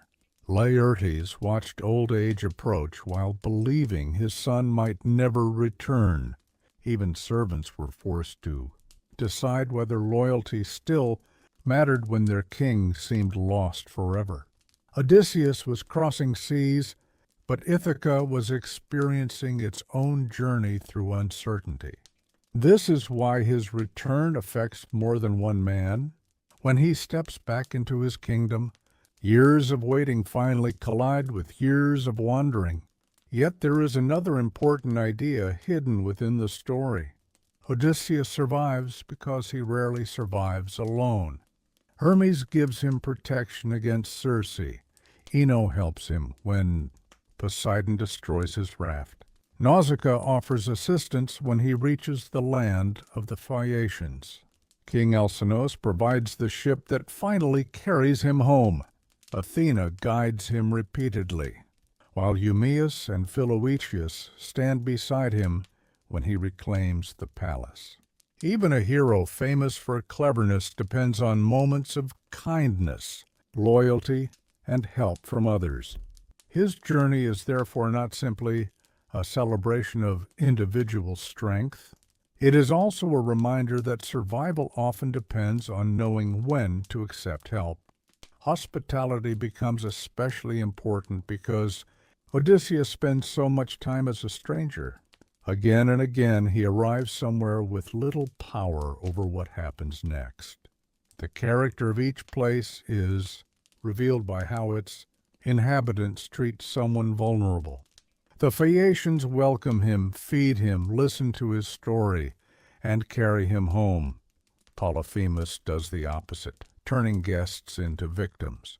In Ithaca, the suitors have corrupted hospitality by behaving as though another man's home exists for their pleasure. When Odysseus returns disguised as a beggar, their treatment of him exposes who they truly are before they know whom they are insulting. The king sees his own household from the perspective of someone without status. By the time he takes up the bow, his judgment is based not only on what the suitors have done to him, but on what they have become during his absence.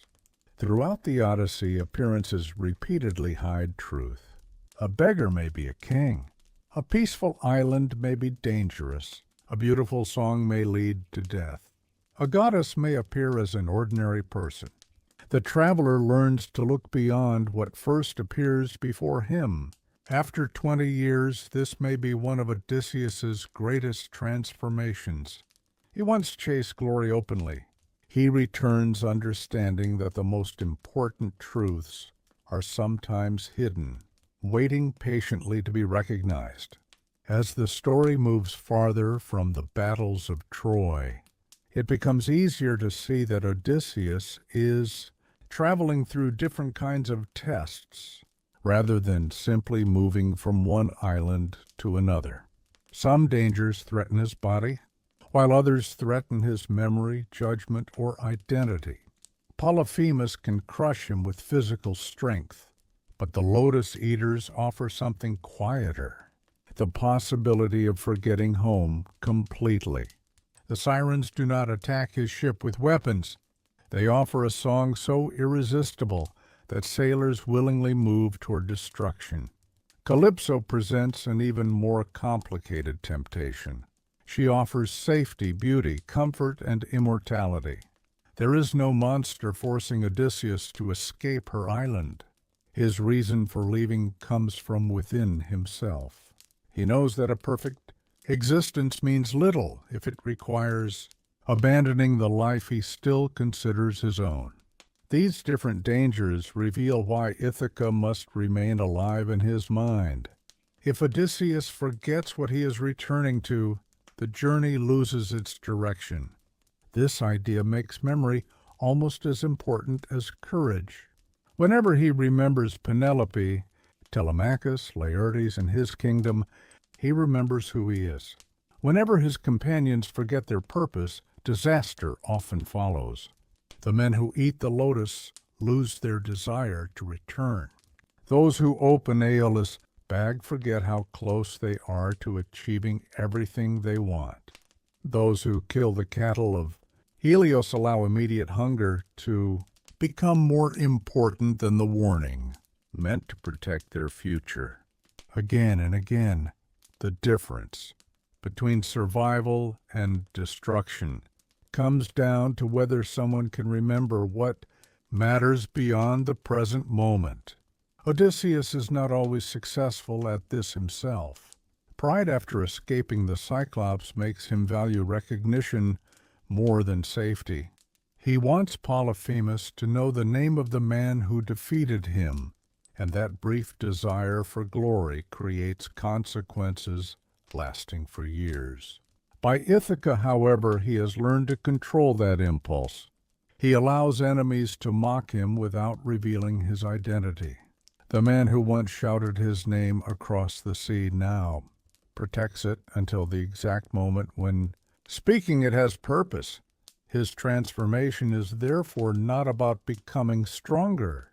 Odysseus was already strong when the journey began.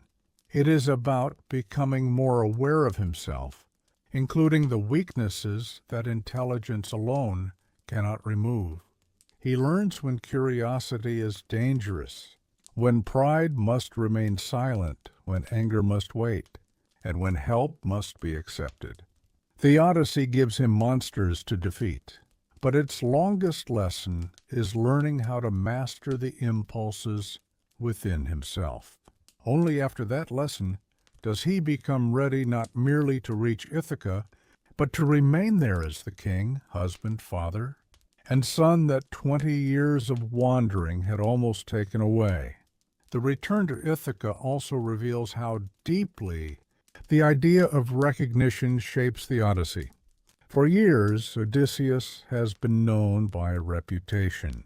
People across the Greek world have heard his name because of Troy, but fame is different from being truly known.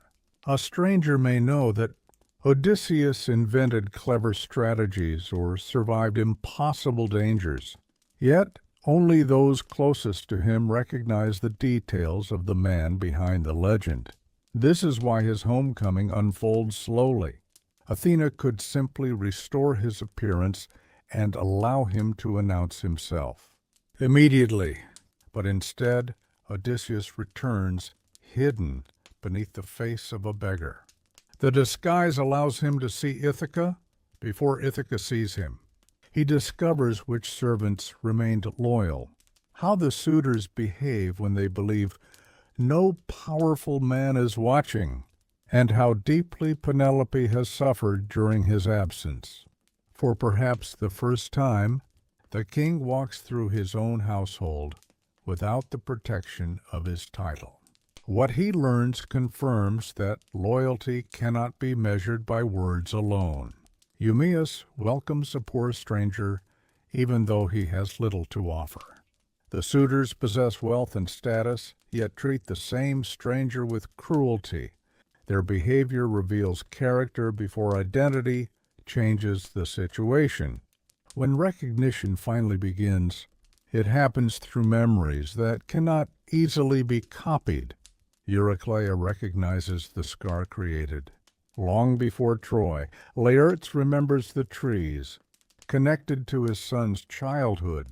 Penelope knows the secret of the bed built around the olive tree. These are not stories told by famous poets. They are private pieces of a shared past. Odysseus can disguise his face and invent false histories, but he cannot replace those memories. They connect him to a version of himself that existed before he became a name celebrated across Greece. Telemachus faces a different challenge. He has almost no personal memories of his father because Odysseus left when he was an infant. For him, recognition requires trust. He must accept that the legendary figure he grew up hearing about is now standing beside him as a real man. Their relationship cannot simply continue from where it stopped. It must begin almost from the beginning. This gives the reunion a quiet complexity. Odysseus has spent 20 years trying to return to his family, but returning does not automatically restore the years they lost. Father and son must build something new. Husband and wife must learn how to share life again. A king must understand the kingdom that continued without him. The Odyssey therefore makes homecoming something more difficult than reaching a destination. Odysseus must become part of Ithaca again.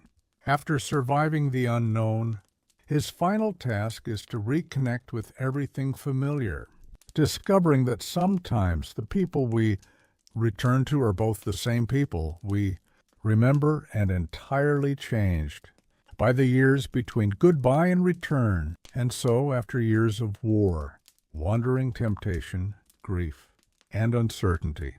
The story of Odysseus returns to the place where everything began. Ithaca may seem small compared with the extraordinary world he crossed, but that is exactly why it matters. Odysseus has seen legendary cities, mysterious islands, beautiful palaces, terrifying monsters, and places where the boundaries between mortals and gods seem to disappear. He has been offered comfort, knowledge, power, and even immortality. Yet none of those things could replace the simple life waiting beyond the sea. His journey teaches him that home is valuable, not because it is grand, but because it holds the people, memories, and relationships that make a life recognizable as our own. The olive tree at the center of his marriage bed becomes the perfect symbol of this idea. While Odysseus is carried from shore to shore by uncontrollable winds, that tree remains rooted in Ithaca. It grows in one place, connected to the earth beneath the home he built with Penelope. When she tests him with the secret of the bed, she is asking whether the traveler who returned still belongs to the life they created together. His answer proves that beneath every disguise, every scar, and every story from distant seas, Odysseus remembers, and memory has guided him home. Telemachus now has the father he spent his youth searching for. Penelope no longer has to watch the horizon, wondering whether another ship will bring news. Laertes can see his son again before the end of his own life. Odysseus, who once commanded fleets and helped destroy Troy, can finally experience victories too ordinary for poets to celebrate. Waking beside his wife, speaking with his son, walking through familiar fields, and knowing that night will find him beneath the same sky. Perhaps that is the final beauty of the Odyssey.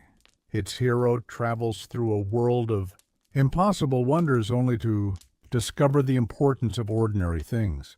Glory fades, wealth can disappear, ships can sink. Even the strongest warriors eventually become memories. But love, loyalty, and the desire to belong can survive distances that once seemed impossible to cross.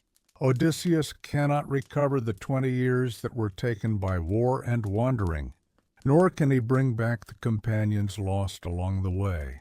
What he can do is treasure the time that remains. The sea will continue moving beyond the shores of Ithaca, carrying other travelers toward adventures of their own. But for Odysseus, the wandering is finally over. After 20 years beneath foreign skies, the king of Ithaca has found the one destination he never stopped searching for. He is home, and beneath the quiet stars, with the long road behind him and the familiar shore before him, the story of Odysseus finally comes to rest. Good night,